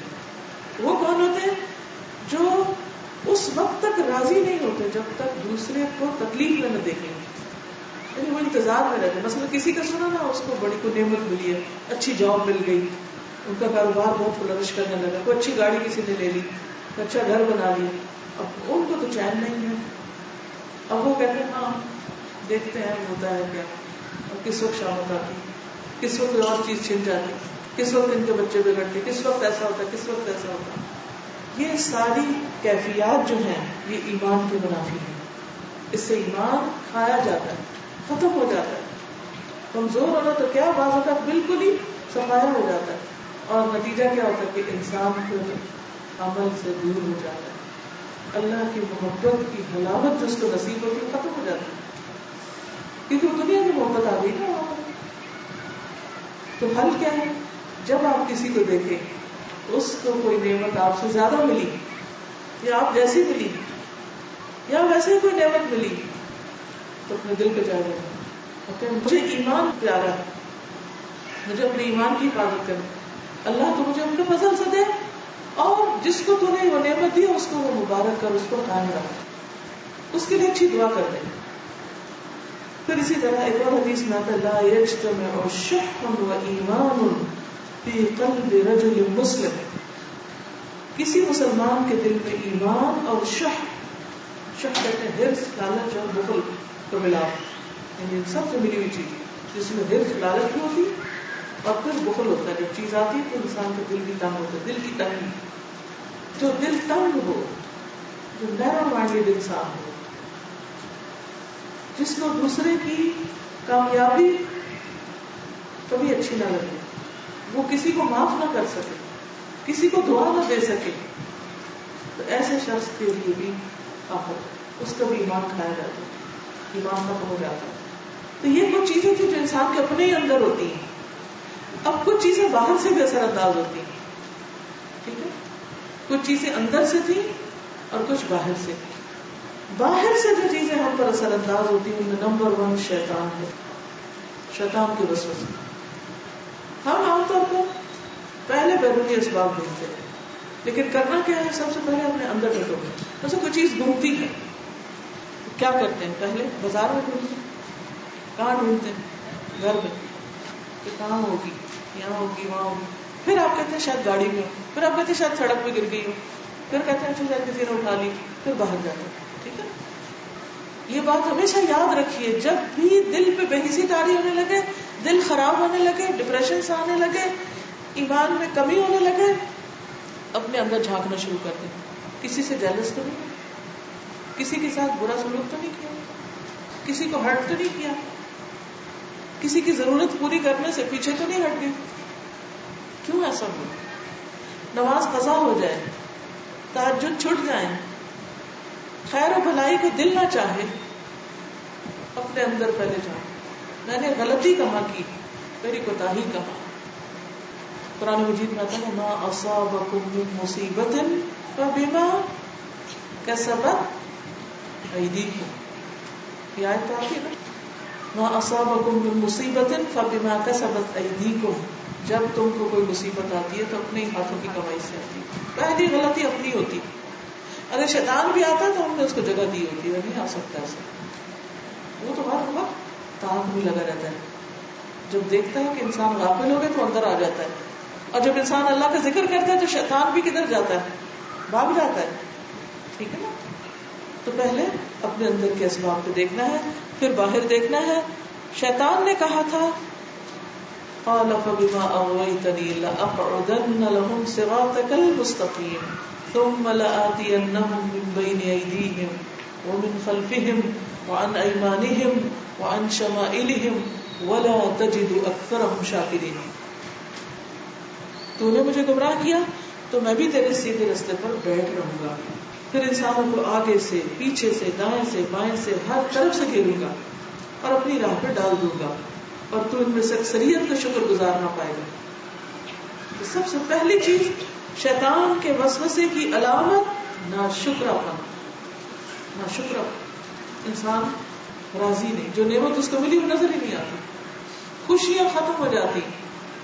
کیونکہ جو شکر گزار دل ہوتا ہے ہمیشہ خوش رہتا ہے، کیونکہ اس کو احساس ہوتا ہے مجھے کچھ ملا ہوا ہے. تو جس کو یہ احساس ہو کہ مجھے کچھ ملا ہوا ہے وہ لازماً خوش ہوگا. تو جب آپ بیزار ہو اور اپنے آپ پہ غصہ آ رہا ہو اور کوئی چیز اچھی نہ لگتی ہو اور کوئی چیز انجوائے نہ کریں تو کیا ہوگا؟ نہ لوگ اچھے لگے، نہ کھانا اچھا لگے، نہ کپڑا اچھا لگے، نہ کوئی اور کام اچھا لگے، کسی چیز پہ چین ہی نہیں، راضی نہیں. کیا ہے؟ نہ شکراپن ہے. اللہ نے نعمتیں چاروں طرف بکھیر دی ہیں، کیوں نہیں نظر آتی؟ شیطان دیکھنے نہیں دے رہا. فوراً اس کے پردے سے باہر نکلنے کی کوشش کریں، کیونکہ شیطان آنکھوں کے آگے پردہ ڈال دیتا ہے اور پھر انسان کو اللہ کی نعمتیں بھلوا دیتا ہے. پھر اسی طرح دنیا کی محبت. جب ہم دوسروں کے پاس دنیا کا مال و متاع دیکھتے ہیں، دنیا کی ترقی دیکھتے ہیں تو میرا دل اس میں کھو جاتا ہے اور ہم غمگین ہو جاتے ہیں. کبھی ہو نہیں سکتا کہ آپ دنیا دار لوگوں کے بیچ میں بیٹھے اور غم زدہ ہو کر نہ اٹھے. لازمی ایسے ہوگا. اور یہ ہو نہیں سکتا کہ آپ اللہ والوں کے بیچ میں بیٹھیں اور اللہ کا ذکر کریں اور آپ خوش ہو کر نہ اٹھیں، چاہے آپ کو کچھ بھی نہ ملے، کوئی دنیا کی چیز نہیں مل رہی آپ کو، لیکن آپ کو دل کی ایک ایسی راحت، سکون اور خوشی ملتی ہے کہ جو ہر چیز اس پہ قربان ہے. اور جب آپ دنیا میں اپنے سے اوپر والوں کے ساتھ ملتے ہیں تو آپ کو حقیر طور پر دیکھتے ہیں، آپ کو اپنے سے چھوٹا دیکھتے ہیں، کبھی آپ کا مذاق اڑاتے ہیں، کبھی آپ کو کوئی تانا سنا دیتے ہیں، کبھی آپ کو ذلیل کرتے ہیں. اور پھر آپ کے دل کا حال کیا ہوتا ہے؟ ان دونوں کیفیات کو یاد کریں، سوچیں کہاں سے اٹھے تھے تو دل بوجھل لے کے اٹھے، اور کہاں سے اٹھے تو جو بوجھل لے کے گئے تھے وہ بھی ہلکا ہو گیا اور خوش خوش باہر نکلے. بہت بڑا فرق ہے، لیکن ہم نہیں سمجھتے. جن کے دلوں میں تقویٰ ہوتا ہے، اللہ کی سچی محبت ہوتی ہے، وہ انسانوں کی قدر کرتے ہیں، وہ انسانوں سے محبت کرتے ہیں، وہ انسانوں کو ان کی غلطیوں کے باوجود قبول کرتے ہیں. وہ انسانوں کے لیے ججمنٹل نہیں ہوتے، وہ ان کے لیے بڑا دل رکھتے ہیں. ایسے لوگوں کے پاس آپ بیٹھتے ہیں تو آپ سوچتے ہیں اچھا میں سمجھتے تھے کہ پتہ نہیں میرے بارے میں کیا سوچیں گے، لیکن ایسا تو کسی نے کچھ نہیں سوچا. آپ ان کی شر سے محفوظ ہوتے ہیں، وہ آپ کو تانے نہیں دیتے، وہ شکر نہیں کرتے، وہ شکایتیں لے کے نہیں بیٹھتے، وہ شکر گزار ہوتے ہیں. آپ انہیں کچھ بھی نہ دیں تب بھی وہ شکر گزار ہوں گے. لیکن دنیا دار لوگ آپ کو اپنا سب کچھ بھی دیتے تو شکر گزار نہیں، کیونکہ ان کی حرص اور لالچ بڑی ہوئی. نبی صلی اللہ علیہ وسلم کو کیوں کہا گیا وَاصْبِرْ نَفْسَكَ مَعَ الَّذِينَ يَدْعُونَ رَبَّهُمْ بِالْغَدَاةِ وَالْعَشِيِّ وَلَا تَعْدُ عَيْنَاكَ عَنْهُمْ تُرِيدُ زِينَةَ الْحَيَاةِ الدُّنْيَا وَلَا تُطِعْ مَنْ أَغْفَلْنَا قَلْبَهُ عَنْ ذِكْرِنَا وَاتَّبَعَ هَوَاهُ وَكَانَ أَمْرُهُ فُرُطًا. سورۃ کہف کی آیت ہے، جمعے کو پڑھتے ہوں گے. آپ صلی اللہ علیہ وسلم سے فرمایا جا رہا ہے کہ آپ اپنے آپ کو جوڑ کے رکھیں، جما کے رکھیں. کن کے ساتھ؟ ان لوگوں کے ساتھ جو اپنے رب کو صبح شام پکارتے ہیں، ان کی مجلس میں بیٹھیں، ان کے ساتھ بیٹھیں، ان کی کمپنی اختیار کریں. یہ ایمان کی کمزوری کا علاج ہے. ان کی کمپنی میں بیٹھیں گے تو کیا ہوگا؟ ایک دم ایمان اوپر ہوگا. اور ان سے آپ کی نگاہیں نہ پھریں، یعنی ان کو اگنور نہیں کرنا، اور ان لوگوں کی اطاعت نہ کرے جن کے دلوں میں ہم نے غافل کر دیا. وَلَا تُطِعْ مَنْ أَغْفَلْنَا قَلْبَهُ عَنْ ذِكْرِنَا. اس کی پیروی نہیں کرنی جس کا دل ہمارے ذکر سے غافل ہے، جس کو اللہ کی یاد نہیں آتی. اور وہ اپنی خواہشات کے پیچھے دوڑ رہا ہے, ایک کے بعد ایک خواہش, ایک کے بعد ایک خواہش, اور اس کے معاملات بکھرے ہوئے ہیں, یہ بھی کر لوں, وہ بھی کر لوں, بڑی بڑی تمنائیں, آرزویں, بڑی بڑی پلاننگ کرتا کراتا کچھ بھی نہیں, ہاتھ میں اس کے کچھ بھی نہیں. تو جو لوگ خود ملخبت ذہن کے ہوتے ہیں, پراگندہ حال ہوتے ہیں, فوکس نہیں ہوتے, زندگی میں کوئی مقصد نہیں, وہ آپ کو بھی کوئی مقصد بنا دیتے ہیں. ایسی بری صحبت سے بچنا چاہیے. اچھی کمپنی, اللہ کی یاد رکھنے والوں کی کمپنی, یہ بہت ضروری ہے. پھر آپ دیکھیے کہ جب دنیا والوں کے پاس آپ بیٹھتے ہیں اور دنیا کی محبت دل میں آتی ہے تو پھر بھی انسان کا دل بوجھل ہوتا ہے. اللہ تعالیٰ فرماتے ہیں اعلموا انما الحیات الدنیا لعب ولهو وزینۃ وتفاخر بینکم وتکاثر فی الاموال والاولاد کمثل غیث اعجب الکفار نباته ثم یہیج فتراه مصفرا ثم یکون حطاما وفی الآخرۃ عذاب شدید ومغفرۃ من اللہ ورضوان وما الحیات الدنیا الا متاع الغرور. جان لو دنیا کی زندگی محض کھیل تماشا, زینت و آرائش, تمہارا آپس میں ایک دوسرے پہ فخر کرنا, مال و اولاد میں ایک دوسرے سے زیادہ حاصل کرنے کی کوشش کرنا. جیسے بارش ہوئی تو اس کی نباتات نے کاشتکاروں کا دل خوش کر دیا, پھر وہ جوبن پہ آتی ہے, پھر زرد پڑتی دکھائی دیتی ہے, پھر آخر بھوس بن جاتی ہے. یعنی دنیا بھی ایسے ہی پرانی ہو جاتی. آپ نیا فرنیچر گھر میں لاتے ہیں, کچھ عرصے کے بعد اٹھا کے باہر پھینکتے ہیں کیونکہ اس میں اب کوئی رونق زینت نہیں رہی. جبکہ آخرت میں ایسی غفلت کی زندگی کا بدلہ کیا ہے؟ سخت عذاب. اور ایمان والوں کے لیے اللہ کی بخشش اور اس کی رضا ہے. اور دنیا کی زندگی تو محض دھوکے کا سامان ہے. انسان ایک کے بعد ایک چیز کے اوپر, ہاں کتنی خوبصورت, یہ بہت اچھی ہے, کوالٹی بہت اچھی, A1, لیکن A1 کا حال کیا ہوتا ہے؟ کسی مشینری کو دیکھیں, گاڑی کو دیکھیں, فرنیچر کو دیکھیں, کارپیٹس کو دیکھیں, ڈیکوریشن کو دیکھیں, اعلیٰ سے اعلیٰ گھر کو دیکھیں, کچھ عرصے کے بعد رینوویشن چاہیے. ہر چیز پرانی ہوتی ہے, نہ بھی استعمال کریں اور پرانی ہوتی ہے. استعمال کرنے سے بھی ہوتی ہے, نہ کرنے سے بھی ہوتی ہے. اگر آپ اپنے گھر بند کر کے آ جائیں, کچھ عرصے کے بعد جائیں تو ایسا لگتا ہے جیسے ہر چیز نیچے آنے لگی. یہ ہے دنیا کی زندگی کا حال. ساری رونقیں ختم ہو جاتی, لیکن نقصان کیا ہوتا ہے؟ دل بجھنے لگتا ہے, دل میلا ہو جاتا ہے. نبی صلی اللہ علیہ وسلم نے فرمایا مجھے تم پر محتاجی کا ڈر نہیں, مجھے خوف اس بات کہتے تم پر دنیا کشادہ کر دی جائے گی جس طرح تم سے پہلوں پہ کشادہ کی گئی, پھر پہلوں کی طرح تم اس کے لیے رغبت کرو گے, جس طرح وہ ہلاک ہوئے یہ تمہیں بھی ہلاک کرے گی. یعنی پھر تم دنیا کو چاہنے لگو گے, دنیا کے پیچھے بھاگنے لگو گے, اور بالآخر دنیا کی دوڑ اتنی ہو جائے گی کہ دین سے دوری ہو جائے گی, اور یہ چیز مسلمانوں کے زمان کا سبب بنے گی. اور وہ ہم دیکھ رہے ہیں. پھر اسی طرح مال اور اولاد کا فتنہ. مال اور اولاد ایسی چیز ہے جو انسان کے ایمان کو کمزور کرتی ہے اگر وہ نیکی کے راستے میں نہ ہو. نبی صلی اللہ علیہ وسلم نے فرمایا 2 بھوکے بھیڑیے اگر بکریوں میں چھوڑ دیے جائے تو اتنا فساد نہ کریں جس قدر مال و جاہ کی ہرس انسان کے دین ایمان کو خراب کرتی ہے. پھر اسی طرح برے لوگوں کی صحبت. حل کیا ہے, علاج کیا ہے, ساتھ ساتھ بتاتی بھی گئی ہوں. آخر میں چند ایک نقطوں کی شکل میں بتاؤں گی کیونکہ کافی لمبا ہو گیا, مگر مجھے بھی ہرس تھی کہ اتنے عرصے کے بعد آپ سے ملاقات ہوئی تو تھوڑی دیر لمبی بھی وجہ بات تو گزر گئی ان شاء اللہ. سب سے پہلی بات یہ کہ ایمان کی کمزوری کا علاج قرآن کی تلاوت میں اور غور و فکر میں. جب دل بجھنے لگے, کمزوری محسوس ہو اور نیکیوں کا شوق نہ رہے, رغبت نہ رہے, تو قرآن سے تعلق مضبوط کریں, جتنا ہے اس سے زیادہ کریں, یا طریقہ بدل دیں. اکیلے پڑھتے ہیں تو کسی مجلس میں پڑھیں, کسی کے ساتھ بیٹھ کے پڑھیں, کیونکہ سچے مومن تو وہ ہیں انما المؤمنون الذین اذا ذکر اللہ وجلت قلوبهم وَإِذَا تُلِيَتْ عَلَيْهِمْ آيَاتُهُ زَادَتْهُمْ ایمانا. آیات کیا کرتی ہیں؟ ایمان میں اضافہ کرتی ہیں. وَعَلَىٰ رَبِّهِمْ يَتَوَكَّلُونَ, پھر رب پر توکل بڑھ جاتا ہے. نبی صلی اللہ علیہ وسلم نے سب سے پہلے لوگوں کو ایمان کی دعوت دی. جندب بن عبداللہ اور ابن عمر کہتے ہیں ہم نے ایمان سیکھا, پھر ہم نے قرآن سیکھا جس سے ہمارے ایمان میں اضافہ ہو. تو یقینی طور پر قرآن ایمان میں اضافے کا ذریعہ, دل کا حال بدلے گا انشاءاللہ.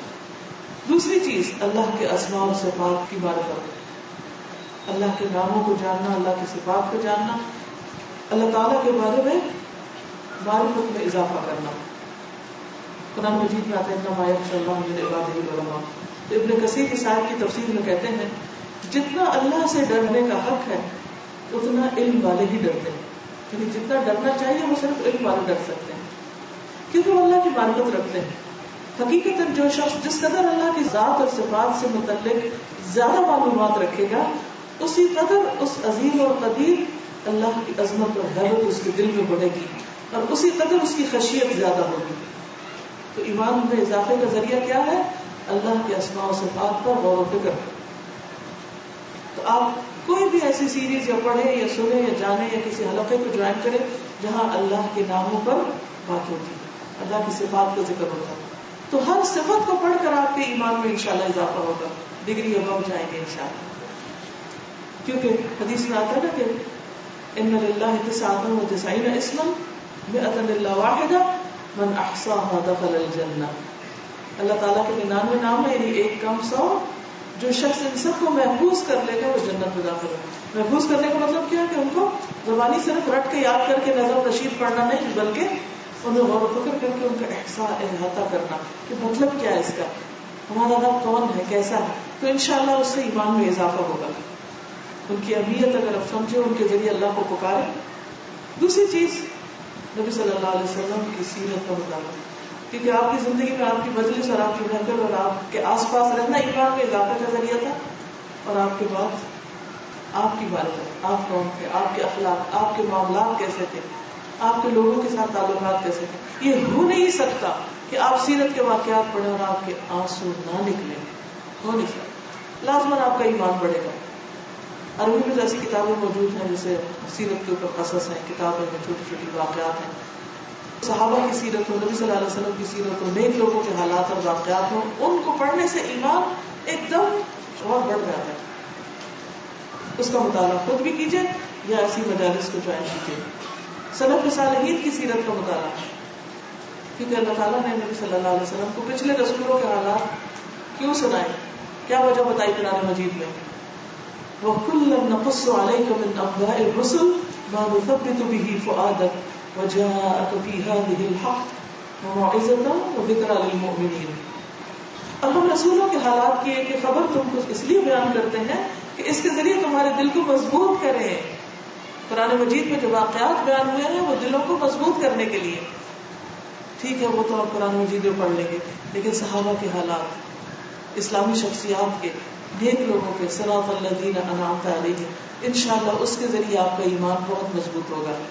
پھر کائنات پر غور و فکر, نعمتوں پر غور و فکر, اپنے ہی ہاتھ پاؤں پر غور و فکر, کھانے کی چیزوں پر. آپ زمین میں چلے پھریں اور اللہ کی قدرت کی نشانیاں دیکھیں. یار ابھی تو نے کیا کچھ بنایا, تو کتنا عظیم ہے, کتنے رنگ اس نے پیدا کیے. ہم نے تو اس زمین کے اوپر پائے جانے والی چیزوں کا بھی احاطہ نہیں کیا, کہاں یہ کہ باقی کائنات میں اللہ نے کیا کچھ بنا رکھا ہے. فَلَمْ يَنْظُرُوا إِلَى السَّمَاءِ فَوْقَهُمْ كَيْفَ بَنَيْنَاهَا وَزَيَّنَّاهَا وَمَا لَهَا مِنْ فُرُوجٍ وَالْأَرْضَ مَدَدْنَاهَا وَأَلْقَيْنَا فِيهَا رَوَاسِيَ وَأَنبَتْنَا فِيهَا مِنْ كُلِّ زَوْجٍ بَهِيجٍ تَبْصِرَةً وَذِكْرَىٰ لِكُلِّ عَبْدٍ مُنِيبٍ. کیا انہوں نے اپنے اوپر آسمان کی طرف نہیں دیکھا؟ ہم نے کس طرح اسے بنایا اور آراستہ کیا, یعنی کیسے رات کے ستارے چمکتے اس پر, اور اس میں کوئی بھی شگاف نہیں, کوئی سراف نہیں, اور زمین کو ہم نے پھیلا دیا اور اس میں مضبوط پہاڑ رکھ دیے اور اس میں ہر طرح کی پربہار چیزیں اگائیں. ان چیزوں میں ہر رجوع کرنے والے بندے کے لیے بصیرت اور سبق حاصل کرنے کا سامان ہے. اس سے آپ کے ایمان میں اضافہ ہوگا. جب سیر کو جائیں, گھر سے تفریح کے لیے بھی نکلے تو کائنات میں غور و فکر کے ارادے سے نکلیں, تو اس سے انشاءاللہ اور زیادہ ایمان بڑھے گا.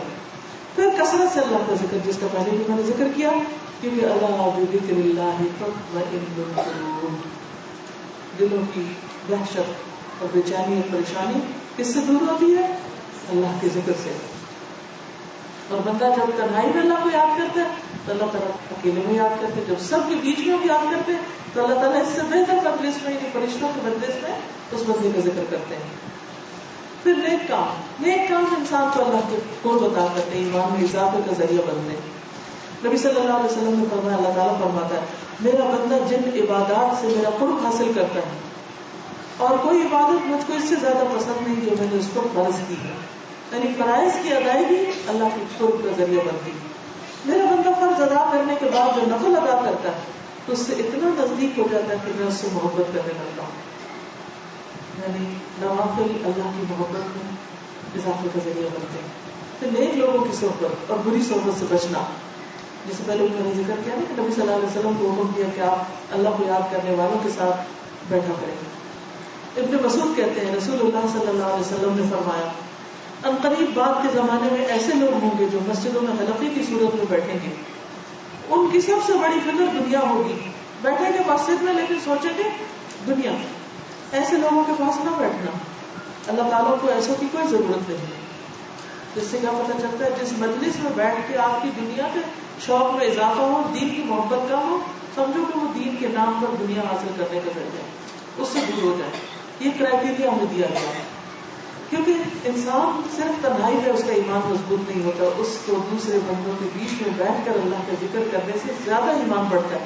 جیسے حضرت معاذ نے کہا تھا ایک صحابی سے, صحیح بخاری کی روایت ہے کہ اجلس بنا نؤمن ساعة, آؤ ہمارے ساتھ بیٹھو ایک گھڑی کے لیے ایمان لے آئے. یہ ایمان بڑھانے کا ذریعہ ہے, یعنی اکٹھے بیٹھ کے بات کریں اللہ کی. حضرت حسن بصری کہتے ہیں رحمہ اللہ کہ ہمارے بھائی ہمارے گھر والوں سے زیادہ قیمتی ہیں. یعنی دینی بھائی ہمارے اپنے حقیقی بھائیوں سے زیادہ قیمتی ہیں ہمارے لیے. ہمارے گھر والے ہمیں دنیا کی یاد دلاتے ہیں اور ہمارے یہ بھائی ہمیں آخرت کی یاد دلاتے ہیں. اس لیے بعض اوقات ہمیں دین والوں سے زیادہ محبت ہو جاتی ہے اپنے خون کے رشتوں سے بھی, اور اس کو ہم سب محسوس کرتے ہیں. کیا وجہ؟ کیونکہ ان کے ذریعے ہمیں آخرت کی یاد ملتی ہے, ہمارا ایمان مضبوط ہوتا ہے. اور ذکر کی مجلسوں میں بھی شامل ہونے سے رحمت نازل ہوتی ہے, سکینت نازل ہوتی ہے, فرشتے اس مجلس کو ڈھانپ لیتے ہیں. پھر اسی طرح یہ ہے کہ انسان اگر کسی حادثے, غم, تکلیف کی وجہ سے پریشان اور بے چین ہے تو تقدیر پر ایمان کی تجدید کرے, کیونکہ انسان اس وقت تک راضی نہیں ہو سکتا جب تک کہ اللہ کے فیصلوں پر راضی نہ ہو جائے, تقدیر پر راضی نہ ہو جائے. پھر اسی طرح موت کو یاد کرنا. موت کی یاد ایمان میں اضافے کے ذریعے بن گئی. قبرستان کی زیارت. اور خواتین پھر مسئلہ پوچھنے لگ جائیں گے ہم جا سکتے ہیں کہ نہیں. دیکھیے کہ قبرستان جانے کے لیے ضروری نہیں کہ آپ اندر جائیں. بعض گھروں سے قبرستان نظر آ رہے ہوتے ہیں, بعض سڑکوں سے آپ گزرتے تو وہاں سے قبرستان نظر آتا ہے, تو دیوار دیکھ کے بھی بہت کچھ یاد آ جاتا ہے. اپنے مرے ہوئے رشتے داروں کو کبھی یاد کریں کہ وہ اس وقت کہاں ہیں, تو کل آپ کے ساتھ کیا آپ نے کہا. پھر اپنے نفس کا محاسبہ. وَلْتَنْظُرْ نَفْسٌ مَا قَدَّمَتْ لِغَدٍ, اپنے اعمال پر غور و فکر. پھر لوگوں سے اچھے معاملات رکھنا, اس سے بھی ایمان بڑھتا ہے. برائی کا جواب جب آپ بھلائی اور نیکی سے دیتے ہیں, کسی کی اذیت پہ صبر کرتے ہیں, تو ایک دم ایمان کا لیول بڑھتا ہے. نبی صلی اللہ علیہ وسلم نے فرمایا حرام کاموں سے بچو, سب سے بڑے عابد بن جاؤ گے. اللہ کی تقسیم میں راضی رہو, سب سے زیادہ غنی ہو جاؤ گے. پڑوسی کے ساتھ حسن سلوک کرو, مومن بن جاؤ گے. تو پڑوسی سے حسن سلوک ایمان کا اضافے کا ذریعہ ہے, اور پڑوسی سے بدسلوکی ایمان ضائع کرنے کا ذریعہ ہے. اور جو اپنے لیے پسند کرتے وہی دوسروں کے لیے پسند کرو, مسلمان بن جاؤ. کثرت سے نہ ہنسا کرو, کیونکہ کثرت سے ہنسنا دلوں کو مردہ کرتا ہے. پھر اللہ کے دین کا کام کرنا, اللہ کے دین کے لیے نکلنا, وقت نکالنا, اس سے بھی ایمان مضبوط ہوتا ہے. پھر یہ ہے کہ دعا کرنی چاہیے ہمیں اپنے ایمان کی سلامتی, ایمان میں اضافے کی. اللہم مصرف القلوب صرف قلوبنا علی طاعتک, اللہم یا مقلب القلوب ثبت قلوبنا علی دینک. وہ ایک اور خوبصورت دعا ہے, اللہم انی اسألک ایمانا لا یرتد ونعیما لا ینفد ومرافقۃ النبی صلی اللہ علیہ وسلم فی اعلی غرف الجنہ جنت الخلد. اے اللہ, میں آپ سے ایسے ایمان کا سوال کرتا ہوں جو پلٹے نہ, جو واپس نہ لوٹے, جو کم نہ ہو. اللہ مجھے ایسا ایمان دے دے جو نیچے نہ آئے. ایسی نعمتوں کا سوال کرتا ہوں جو کبھی ختم نہ ہو. اور جنت الخلد بالا خانوں میں نبی صلی اللہ علیہ وسلم کے ساتھ کا سوال کرتا ہوں کہ آپ کی ملاقات نصیب ہو. پھر ایک اور دعا ہے, اللہم انی اسألک الثبات فی الامر والعزیمۃ علی الرشد واسألک موجبات رحمتک وعزائم مغفرتک واسألک شکر نعمتک وحسن عبادتک واسألک قلبا سلیما ولسانا صادقا واسألک من خیر ما تعلم واعوذ بک من شر ما تعلم واستغفرک لما تعلم انك انت علام الغیوب. نبی صلی اللہ علیہ وسلم نے حضرت شداد بن اوس کو کہا تھا کہ جب تم لوگوں کو سونے اور چاندی کے خزانے جمع کرتے دیکھو تو یہ دعا کثرت سے پڑھنا. یعنی جب دیکھو کہ لوگ دنیا کا مال سمیٹ رہے ہیں تو انسان کے اندر ایک غم کا احساس آتا ہے کہ ہم پیچھے رہ رہے ہیں, لوگ کہاں سے کہاں پہنچ گئے اور ہم نہیں کھڑے.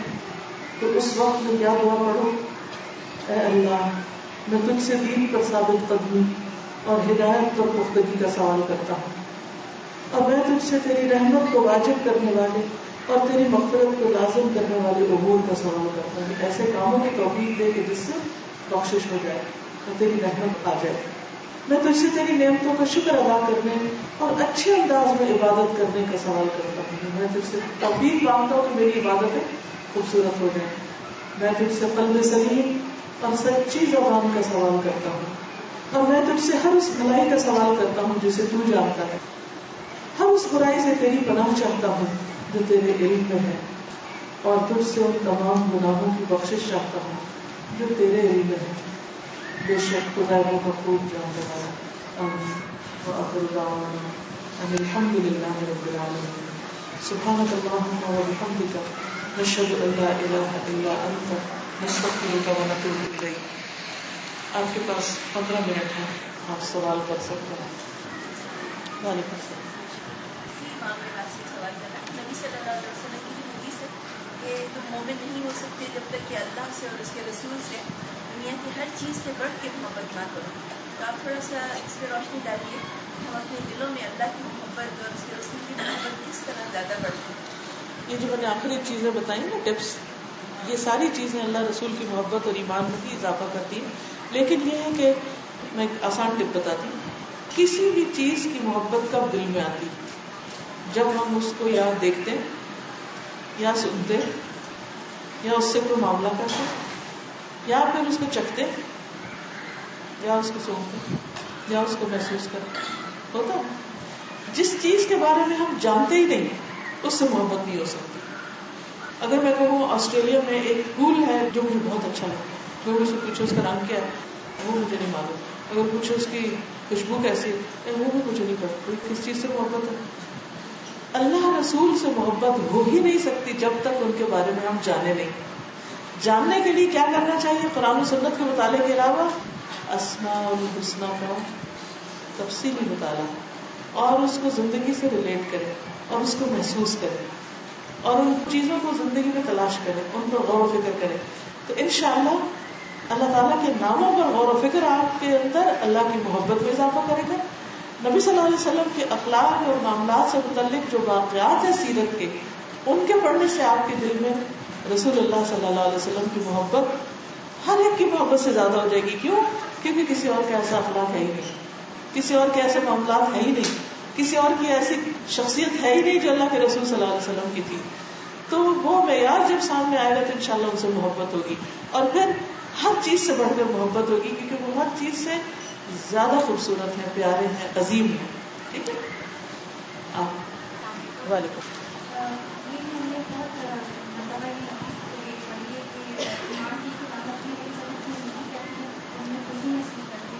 اور جب کوئی برائی ہو تو پھر افسوس بھی محسوس ہوتا ہے. اور ایک حدیث ہے جس کے مجھے ایگزیکٹ ورڈ نہیں یاد, لیکن اس میں یہ مینشن کیا ہے کہ بعض لوگ بعض ایمان وغیرہ کرنے کے بہت بڑے بڑے نیکی کے کام بھی کرتے ہیں, لیکن ہر وقت ان کے دل میں ڈرتے رہتے ہیں, لڑتے رہتے ہیں. تو کیا یہ ممکن ہے کہ ایک انسان نیکیاں کرے لیکن ہمیشہ اپنے آپ کو 0.0 پہ بھی تصور کرے اپنے خوشبو کی وجہ سے یا اپنی سنسیئرٹی میں کمی کی وجہ سے؟ تو یہ محسوس ہو کہ اس نے کچھ ورزش نہیں کیا, اس نے کچھ اچیو نہیں کیا, تو مسلسل ایک فکر نہیں پریشانی نہیں. جی آپ نے درست فرمایا کہ مومن کا دل جو ہوتا ہے وہ ڈرتا رہتا ہے. جیسے سورۃ المؤمنون میں وہ آیت آتی ہے نا, والذین یؤتون ما آتوا وقلوبهم وجلة انہم الی ربہم راجعون, کہ وہ لوگ جو دیتے ہیں جو وہ دیتے ہیں اور ان کے دل کانپتے رہتے ہیں کہ وہ اپنے رب کی طرف لوٹنے والے. تو حضرت عائشہ نے اس کے بارے میں پوچھا تھا کہ کیا یہ وہ لوگ ہیں جو غلط کام کرتے ہیں؟ فرمایا نہیں یار صدیق کی بیٹی, اس سے مراد وہ لوگ ہیں کہ جو نیکی کے کام کرتے ہیں لیکن نیکی کرنے کے باوجود بھی ان کے دل ڈرے رہتے ہیں کہ ان کو یہ ڈر ہوتا ہے کہ اللہ کے پاس واپس جانا ہے تو پتہ نہیں کیا اس کا وزن نکلے گا، یہ قبول بھی ہوتی ہے یا نہیں. تو بہت سے لوگ جو واقعی اللہ کے دوست ہوتے ہیں ان کو یہ فکر بہت آتی ہے کہ اللہ تعالیٰ کو ہمارا کام پسند آ جائے. اچھا، اس چیز کو بھی آپ عام روزمرہ زندگی میں دیکھتے ہیں کہ جس سے آپ کو محبت ہوتی ہے. جب آپ کوئی کام کرتے ہیں اس کے لیے تو آپ کو کیا دل چاہتا ہے؟ بس آپ کے کوئی عزیز دوست رشتے دار آ رہا ہے جس سے آپ کو بہت محبت ہے تو ہم عام طور پر محبت کے اظہار کے لیے خوب کھانے پکاتے ہیں. کھاتے کی محبت کے اظہار کھانے سے ہوتا ہے. اچھا، اب کھانا پکاتے ہوئے سارا وقت کیا خیال ہوتا ہے کہ کھانے والے کو پسند آئے، جس کے لیے پک رہا ہے اسے پسند آ جائے. اور جب وہ کھا کے تعریف کر دیتے ہیں تو کیا کہتے ہیں؟ جملہ قیمت وصول ہو گئی، کیونکہ وہ خوش ہو گیا جس کو خوش کرنا چاہا تھا. تو آپ دیکھیے کہ اللہ تعالیٰ کے ساتھ جب ہمارا تعلق ہوتا ہے، ہم نماز پڑھتے ہیں، ہم کہتے ہیں نہیں اچھی نہیں پڑھی گئی، ابھی ہمیں اور اچھی پڑھنی ہے، ابھی اور اچھی پڑھنی ہے. پھر پڑھتے پھر تھوڑا دل کو قرار آتا ہے، پھر سوچتے ہیں اچھا اللہ تعالیٰ آپ قبول کر لیں یا کاری نہ. پھر خفیہ عمل کرنے کو دل چاہتا ہے. یہ کہتے ہیں کہ چھپا کے، کیونکہ اللہ کے لیے کرنا، چھپا کے کسی کو پتہ نہ چلے. لیکن جب انسان کا فوکس ہٹتا ہے، اللہ سے ہٹ کے کچھ اور کرتا ہے، پھر انسان انہیں کے لیے عمل کرنے لگتا ہے. یہ کہیں کہ کیا خوب، کتنے بڑے لوگ ہیں، عبادت گزار ہیں، کیسے کیسے. تو دل کی درستگی کا انحصار اس بات پر آپ اپنے اندر دیکھ سکتے ہیں کہ پھر وہ انسان کے اندر ایک خاص قسم کی خشیت پیدا ہوتی ہے. یہ وہی ہے جس کا ذکر ہم نے پڑھا نا، یخشى اللہ من عبادہ العلماء. جی، سوال کرنے والا خود اپنا سوال کرے گا. جی، وعلیکم السلام. جی، یعنی کاموں میں اعتدال رکھنا چاہیے کہ ایسا نہ ہو کہ ایک وقت میں بہت کام کرے اور پھر کچھ بھی نہ کرے.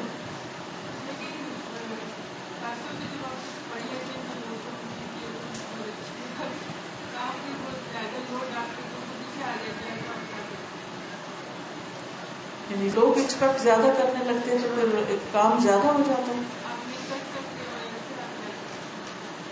اس میں دیکھیے کہ جب ہم اللہ کے لیے کام کرتے ہیں تو جتنا کر سکتے ہیں اتنا ہی کرتے ہیں، نہ ہم اس کو بڑھاتے ہیں نہ گھٹاتے ہیں. کیونکہ ہمیں پتا ہوتا ہے کہ ہم کر سکتے ہیں، ہم کرتے ہیں. پتا ہوتا ہے اللہ کو پتا ہے ہم نہیں کر سکتے تو ہم نہیں کرتے.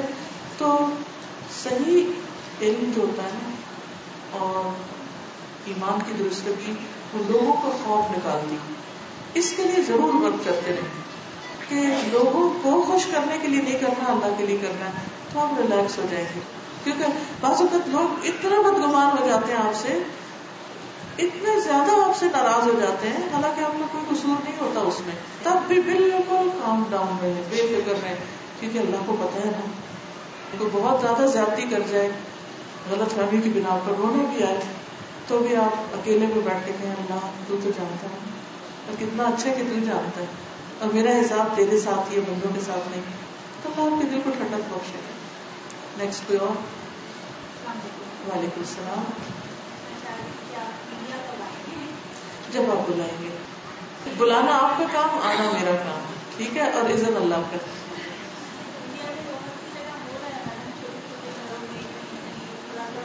ہاں مجھے پتا چلتا ہے جیسے آرگنائز ہونا چاہیے اور آپ کی موجودگی سے جو فرق آئے گا میں حاضر ہوں، میری تمام تر خدمات حاضر ہیں. ٹھیک ہے، تو بلانے کا ذریعہ میں نے کس طرح کریں؟ وہ آپ انڈین گورنمنٹ سے پوچھیے کیونکہ ویزا انہوں نے دینا ہے. ٹھیک ہے، میں حاضر ہوں. میں حیدرآباد سے جہاں چاہیں گے میں آ جاؤں گی. کسی گاؤں میں صحرا میں بلائیں گے میں آ جاؤں گی انشاءاللہ. اللہ کی خاطر کوئی جگہ دور نہیں ہے. وہی آپ کو. وعلیکم السلام.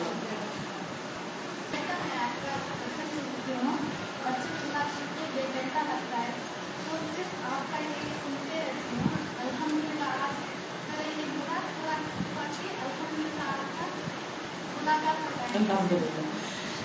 ٹھیک ہے، یہ ان کا ہی نہیں اوروں کو بھی دل چاہ رہا ہوگا. اب آپ تھوڑی دیر کے لیے سوچیے کہ میں ایک ہوں اور آپ بہت سارے ہیں. اب ہوتا کیا ہے، مجھے کوئی اعتراض نہیں ہوتا، لیکن مجھے مشکل اس وقت ہوتی ہے جب لوگ آپس میں جھگڑنے لگتے ہیں اور رش کر دیتے ہیں اور ایک دوسرے کو دھکا دینے لگتے ہیں اور لائن نہیں بناتے. میں یہاں بیٹھی ہوں، آپ اگر 1 گھنٹہ میں مجھے کہیں گے نا کہ میں بیٹھی رہوں اور میں آپ سے ملتی رہوں، میں ملتی رہوں گی. مجھے کوئی مشکل نہیں، لیکن آپ اپنا بندوبست کر لیجیے کہ لائن میں. اور پھر دیکھیے ہر وقت کا نا ایک کام ہوتا ہے. مثلاً یہ پہلا میرا لیکچر کا ٹائم تھا، اب سوالات جوابات کا، ٹھیک ہے نا. اچھا اس کے بعد کیا ٹائم ہوگا؟ ملاقات کا ہوگا. ملاقات کا وقت سوال جواب کا نہیں ہوگا. اس وقت بہت سے لوگ آ کے کہتے ہیں کہ اس سوال کا جواب دے دیجیے، اور پیچھے ایک لمبی لائن ہوتی ہے. ہم اپنے عمل سے دوسرے سب کو تکلیف دے رہے ہوتے ہیں. مجھے کوئی نہیں، میرا تو کام ہے، میں تو جواب دیتی رہوں گی، لیکن پیچھے والوں کا کیا ہوگا؟ تو کبھی بھی اپنی خوشی کے لیے کسی دوسرے کو تکلیف نہیں دینی چاہیے. دوسرا یہ کہ میں چونکہ زیادہ تر کھڑی نہیں ہو سکتی، میرے پاؤں میں کچھ تکلیف ہے، مجھے بیٹھ کے سلام دعا کرنا پڑتا ہے. اب کئی دفعہ ایسا ہوتا ہے کہ لوگ مجھے گلے ملنے لگتے ہیں. اب میں بیٹھی ہوئی ہوں تو کسی کا پورا بوجھ مجھ پہ پڑ جائے تو سوچیے کیا ہوگا، مشکل ہو جائے گی. تو اس میں بھی تھوڑی سی اگر آپ مجھے رعایت دے دیں گے تو میرے بھی بڑی سہولت ہو جائے گی. سب سے ہاتھ ملانے کو تیار ہوں، میں بیٹھی رہوں گی انشاءاللہ، لیکن لائن بنا کر. ایک اور چیز، بعض وقت اذان ہو رہی ہوتی، اس وقت ہمیں کس کی طرف دوڑنا چاہیے؟ اللہ کی طرف. اس وقت ملاقاتیں چھوڑ دینی چاہیے، لوگوں سے باتیں چھوڑ دینی چاہیے، پھر اللہ کی طرف چل دینا چاہیے. ایک اور چیز، بعض وقت گھر والے باہر ویٹ کر رہے ہوتے ہیں، ہسبینڈ گاڑی میں انتظار کر رہے ہوتے ہیں، اور ہم یہاں باتوں میں مشغول ہو رہے. ضروری نہیں مجھ سے ملنے ہیں، آپس میں بھی یہ بھی نہیں کرنا چاہیے. پھر ہم اگلی دفعہ کہتے ہیں شوہر نے منع کر دیا جانے کو، یہ نہیں بتاتے کہ ہم دیر سے گئے تھے گاڑی میں تو اس لیے انہوں نے منع کیا. پھر وہ بھی انسان ہے نا، سارے دن کی ڈیوٹی کر کے آئے، کتنی دیر کھڑے ہو سکتے ہیں؟ یہاں تو آپ گاڑی کو چلا کے نہیں جا سکتے، انہوں نے آپ کو لینا چھوڑنا ہے تو ان کی رعایت کیجیے. تو ایک نیکی کا کام کرتے وقت ضرور سوچئے کہ اس کے ساتھ باقی کام غلط تو نہیں ہو رہے. ہر چیز اپنی جگہ پر ہو تو خوبصورت لگتی. ٹھیک ہے جی. اور کوئی سوال؟ جی وعلیکم السلام. جی جاننا تھا کہ آپ یہ جی میں نے اسکاٹ لینڈ گئی تھی. ٹھیک ہے. تو مجھے جاننا ہے کہ آپ محرم کے ساتھ کی یا پر کیونکہ مجھے بھی کافی شوق تھا کہ آپ کو دیکھا بازو میں پڑی تھی تو دیکھا تھا کہ میں حدیث سائنس میں میری بھی تھی الحمدللہ. تو امی جان پوچھتی رہتی تھی کہ میں اکیلی جا سکتی ہوں، تو مجھے شیور نہیں تھا کہ محرم کے ساتھ جانا ہے نہیں جانا ہے، تو وہی پوچھنا تھا. میں شادی کے بعد گئی تھی اور آپ بھی شادی کے بعد ہی جائیے گا. اس میں کئی اعتبار سے بہت سہولت رہتی ہے، کیونکہ نئی جگہ نیا ملک، اللہ تعالیٰ نے ہمیں یہ حکم کیوں دیا ہے؟ ہماری سیکیورٹی کے لیے، ہماری آسانی کے لیے. جب ہم اس حکم کے بغیر کچھ کام کرتے ہیں تو پھر ہمارے لیے مشکلات ہو جاتی ہیں. تو انشاءاللہ تعالیٰ پڑھنے میں کوئی مشکل نہیں، کہیں نہیں روکا کہ عورت بس اتنا پڑھے اور اتنا نہ پڑھے. جتنا آپ پڑھ سکتے ہیں، صلاحیتوں کو دبانا نہیں چاہیے عورتوں کی، لیکن اگر جب تک جانے کا موقع نہیں مل رہا تو آپ اس وقت میں کچھ اور کر لیجیے. جی نیکسٹ. وعلیکم السلام. بہت سالوں سے آپ کی ملاقات کے لیے ترس رہی تھی، اللہ نے آج پوری کر دی. اللہ کا شکر ہے. میں ایک بات کرنا چاہتی ہوں، وقت نہیں ہے اور جو الفاظ بھی مجھے نہیں ہے. دعا کریں اللہ تعالیٰ آپ سب کو جنت میں لے جائے، اور وہاں اور کوئی کام نہیں ہوگا باتوں کے سوا، کھانا بھی پکا پکایا ملے گا اور کوئی پریشان نہیں کرے گا. جی ضرور.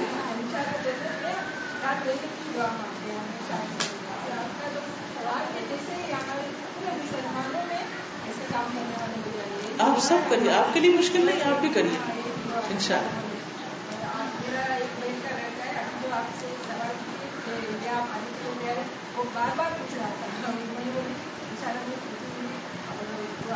سب کو بتا دیجیے میں تیار ہوں آنے کو. ٹھیک ہے انشاءاللہ. ٹھیک ہے انشاءاللہ.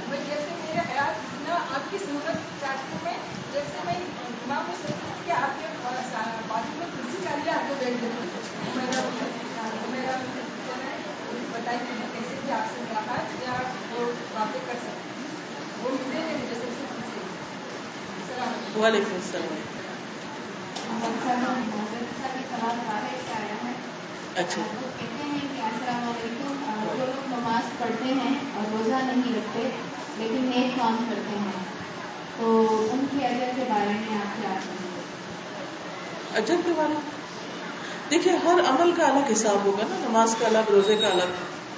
تو اب یہ کہ جیسے جو لوگ زکوٰۃ نہیں دیتے ان کے بارے میں ایک حدیث میں آتا ہے کہ حشر کے میدان میں وہ ان کو ان کی سزا ملے گی، پھر آخر میں چاہے جنت میں بھیجے اللہ تعالیٰ یا جہنم میں، پھر اللہ کا فیصلہ ہے کہ ان کے ساتھ کیا ہوتا ہے. کیا باقی ان کی نیکیاں اتنی زیادہ ہیں کہ اس گناہ کو کم کر دے؟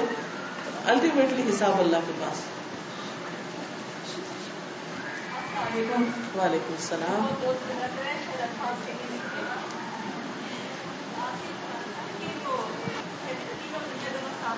جی ہاں.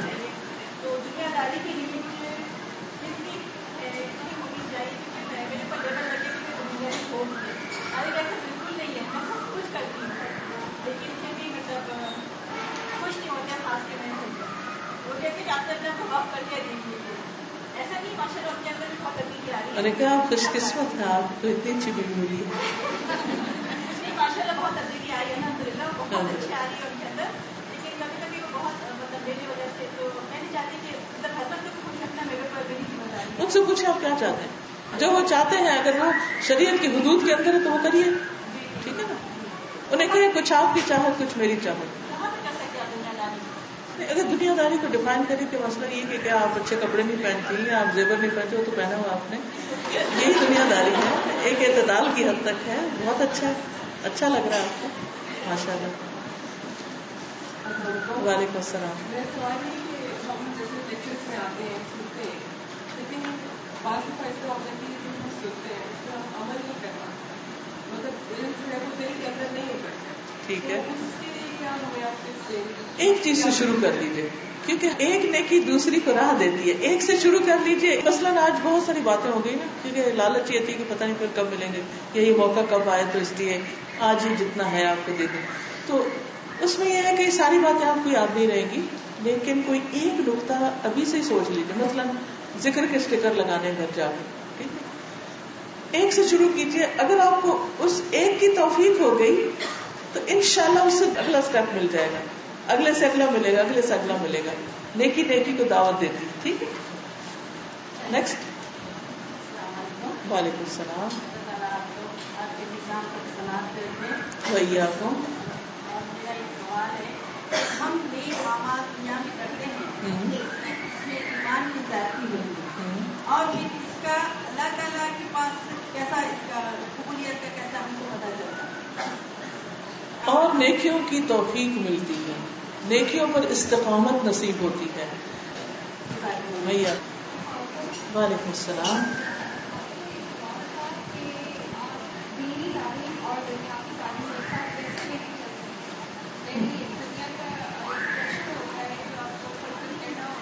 بالکل, تو دنیا بھی اللہ نے بنائی ہے. اس میں آپ دیکھیے کہ جیسے میں نے نارمل اسکول میں پڑھا, لیکن اسکول جانے سے پہلے کا صبح کا جو ٹائم ہے جس میں برکت ڈالی گئی ہے, اس ٹائم پر میرے والد ہمیں پڑھایا کرتے, دین پڑھاتے تھے. سارا دن اسکول کا پڑھ رہے ہیں, لیکن صبح اسکول شروع کرنے سے پہلے دین پڑھ رہے ہیں. ایک طریقہ تو یہ ہو سکتا ہے کہ ایوری ڈے ٹائم ٹیبل میں کوئی جگہ فٹ کر لیں, صبح میں یا شام میں, جس میں آپ دینی تعلیم کا انتظام کریں. اگر آپ ایسے پڑھائی میں کہ بہت ہی مشکل ہے ہر روز, تو ہفتے میں ایک دن فکس کر لیں.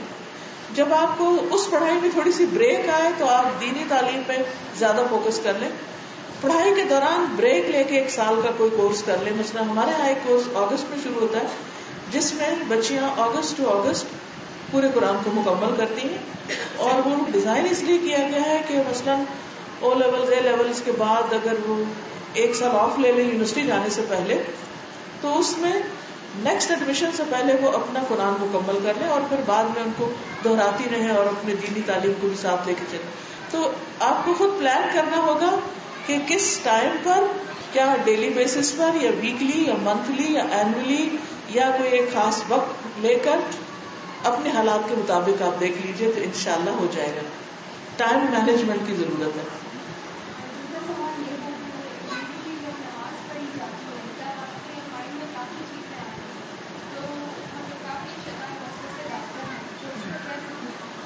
اچھا, ایک بات ہے, سب ایک سوال کرے تو اوروں کو بھی موقع مل جائے گا, لیکن اس سوال کا میں جواب دے دیتی ہوں کہ جب آپ کا دھیان نہ لگ رہا ہو نماز میں, تو پھر آپ نماز اور سلو کر دیں, آہستہ کر دیں, آہستہ آہستہ لفظ پڑھنے شروع کریں, رکنا شروع کریں کہ کیا پڑھا کیا پڑھا کیا پڑھا. انشاءاللہ اس سے بہت فائدہ ہوگا. نیکسٹ. وعلیکم السلام. میرا سوال ہے کہ آپ ڈیورنگ پیریڈس ہم نماز کے علاوہ ہر چیز کر سکتے ہیں, تو قرآن کے تعلق سے آپ تھوڑا سا روشنی ڈالیں کہ کس حد تک ہم جیسے جو قرآن کے طالب علم ہیں وہ قرآن مجید کی اگر حفظ کر رہے ہیں تو کنٹینیو کر سکتے ہیں, اگر ترجمہ پڑھ رہے ہیں تو ترجمہ پڑھ سکتے ہیں, تو اس کی رخصت موجود ہے. بن باز کا فتویٰ ہے, اگر آپ خواتین کے مسائل والے جو فتاویٰ ہیں ان کو دیکھیں تو اس میں انہوں نے حدیث بھی دی ہوگی.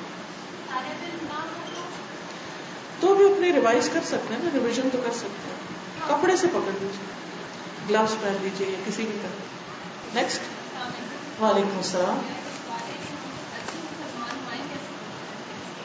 میرے لیکچرز کی سیریز ہے ہم اور ہمارے بچے, مثالی ماں. انشاءاللہ اگر آپ اس کو پڑھیں گے تو اس میں بہت سی ٹپس آپ کو ملیں گی.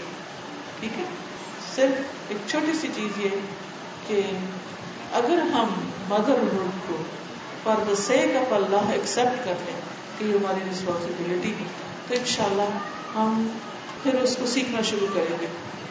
ماں بننا ایک کام ہے, ایک ذمہ داری ہے. کسی بھی ذمہ داری کو ادا کرنے کے لیے اس کا طریقہ سیکھنا ضروری ہے. دنیاوی اعتبار سے بھی کتابیں پڑھی ہیں, بچوں کی صحت صفائی وغیرہ کیسے, اور دینی اعتبار سے بھی ان کی تعلیم و تربیت کیسے. تو ان شاء اللہ تعالیٰ بہت سی کتابیں بھی ہیں, اس پر لیکچرز بھی ہیں. تھوڑا تھوڑا سنتے رہیے تو ان شاء اللہ فائدہ ہوگا. نیکسٹ. السلام علیکم. وعلیکم السلام. میں نے ابھی ٹیچر کی 6 مہینے ہوئے ہیں قرآن پاک تفصیل سے پڑھنا شروع کیا ہے. اب حالات ایسے ہوتے ہیں, ڈفرینٹ لوگوں کے ڈفرینٹ مائنڈ سیٹ ہیں. مطلب جس طرح میں جن کو فالو کرتی ہوں وہ بھی آپ لیکچرس میں جن کو بتاتی ہیں, ان کا مائنڈ سیٹ اور ہے. کسی اور سے بات کریں اس کا مائنڈ سیٹ اور ہے. جس طرح 12 ربیع الاول, وہ کچھ لوگ کہتے ہیں یہ بدعت ہے اور بڑی دلیل کے ساتھ کہتے ہیں. میں نے جی میں لیکچر سنا توفیق نورانی صاحب کا, ماشاء اللہ مشہور اسکالر ہے, وہ کہتے ہیں نہیں یہ بدعت نہیں ہے, اس کو منائیں. پھر میں نے سنا کہ جی آپ لوگ قرآن پاک پڑھ کے بخش نہیں سکتے, بخشے والے کو آپ کیا قرآن پاک بخشنا ہے, وہ تو ایک لائف اسٹائل. کچھ لوگ کہتے ہیں کہ نہیں جی ایک روح ہے, ان کو بھی مطلب ڈفرینٹ مائنڈ سیٹس. ہم لوگ کس چیز پر جائیں؟ جی بہت اچھا سوال کیا آپ نے.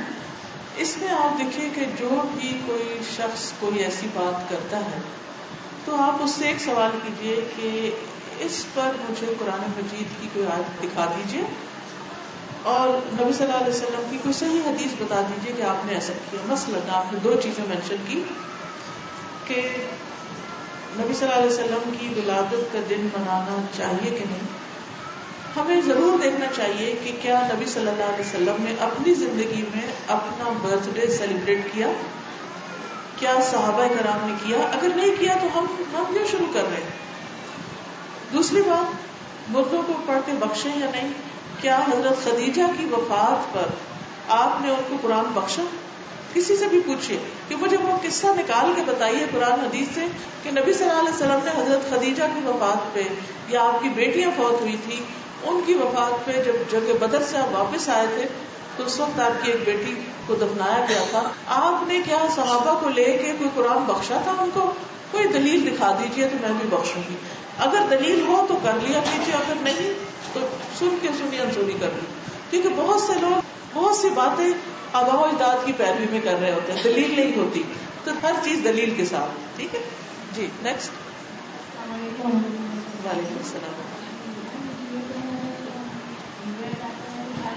بہت سارے رسومات ہیں تو جو اجازت نہیں دیتا, اب اسی طرح ہم کو اٹینڈ کرنا ہوتا ہے, سورت میں کیا کرنا ہوتا ہے. اس میں آپ دیکھیے کہ آپ جب رشتے داروں کے پاس جاتے ہیں تو ان سے آپ پہلے سے ہی بات کر لیجئے کہ ہم اس دن اس وقت میں آئیں گے, اس وقت میں نہیں آئیں گے, کیونکہ یہ چیزیں درست نہیں. سمپل وے میں. اب اگر تھوڑے سے ناراض بھی ہو تو آپ کسی اور طرح ان کو خوش کر دیں. خوش کرنے کے بھی بہت طریقے ہیں. یاد رکھیے کہ اگر ہم لوگوں کے فائدے کے ہیں, کام کے ہیں, تو ہم کچھ بھی کریں وہ ہم سے ضرور خوش رہیں گے. تھوڑا موٹا اگر ان کے دل میں آئے گا بھی تو ان الحسنات یذھبن السیئات, اچھائی برائی کو دور کر دیتی. اگر اس موقع پر آپ ان کے ساتھ شریک نہیں تو کسی اور موقع پر جب دوسرے ان کو چھوڑ دیں آپ شریک ہو جائیں. وعلیکم السلام. حال ہی میں ایک بچی کا ایکسیڈنٹ ہوا ہے 19 سال کی, دبئی میں. شاید آپ کو معلوم ہوگا. مجھے نہیں معلوم. تو پیرنٹس ادھر گئے تو وہ گئے ہیں تو بچی نے پریشان ہے. ان کو آج لے آتے تو بھائی ہے وہ چھوٹے بچے ہیں تو وہ ہم بیٹھے تو بہت سنگین لگتی ہے. جی میں مل لوں گی انشاءاللہ. ایک کتاب ہے ایاک نستعین، اس میں غم کی دعائیں ہیں، وہ ان کو پڑھنے کو دیجیے. نیکسٹ سوال کیجیے. اذان کا وقت ہے، آخری سوال ہے. جی وعلیکم السلام. بچے ہیں بالغ ہیں 10 سال اور 13 سال کے ہیں، لیکن یہ کہ نماز میں بہت سستی کرتے ہیں، کبھی ادھر بیٹھیں گے کبھی ادھر، کافی لیٹ کر دیتے ہیں نماز. ایمان کی کمزوری ہے، بچوں کے ایمان میں اضافے کی کوششیں کریں. وہ طریقے جو میں نے بتائے ہیں ان کے ذریعے انشاءاللہ پھر وہ خود پڑھیں گے. اوکے. سبحانک اللہم و بحمدک نشہد ان لا الہ الا انت نستغفرک و نتوب الیک. السلام علیکم و رحمۃ اللہ وبرکاتہ.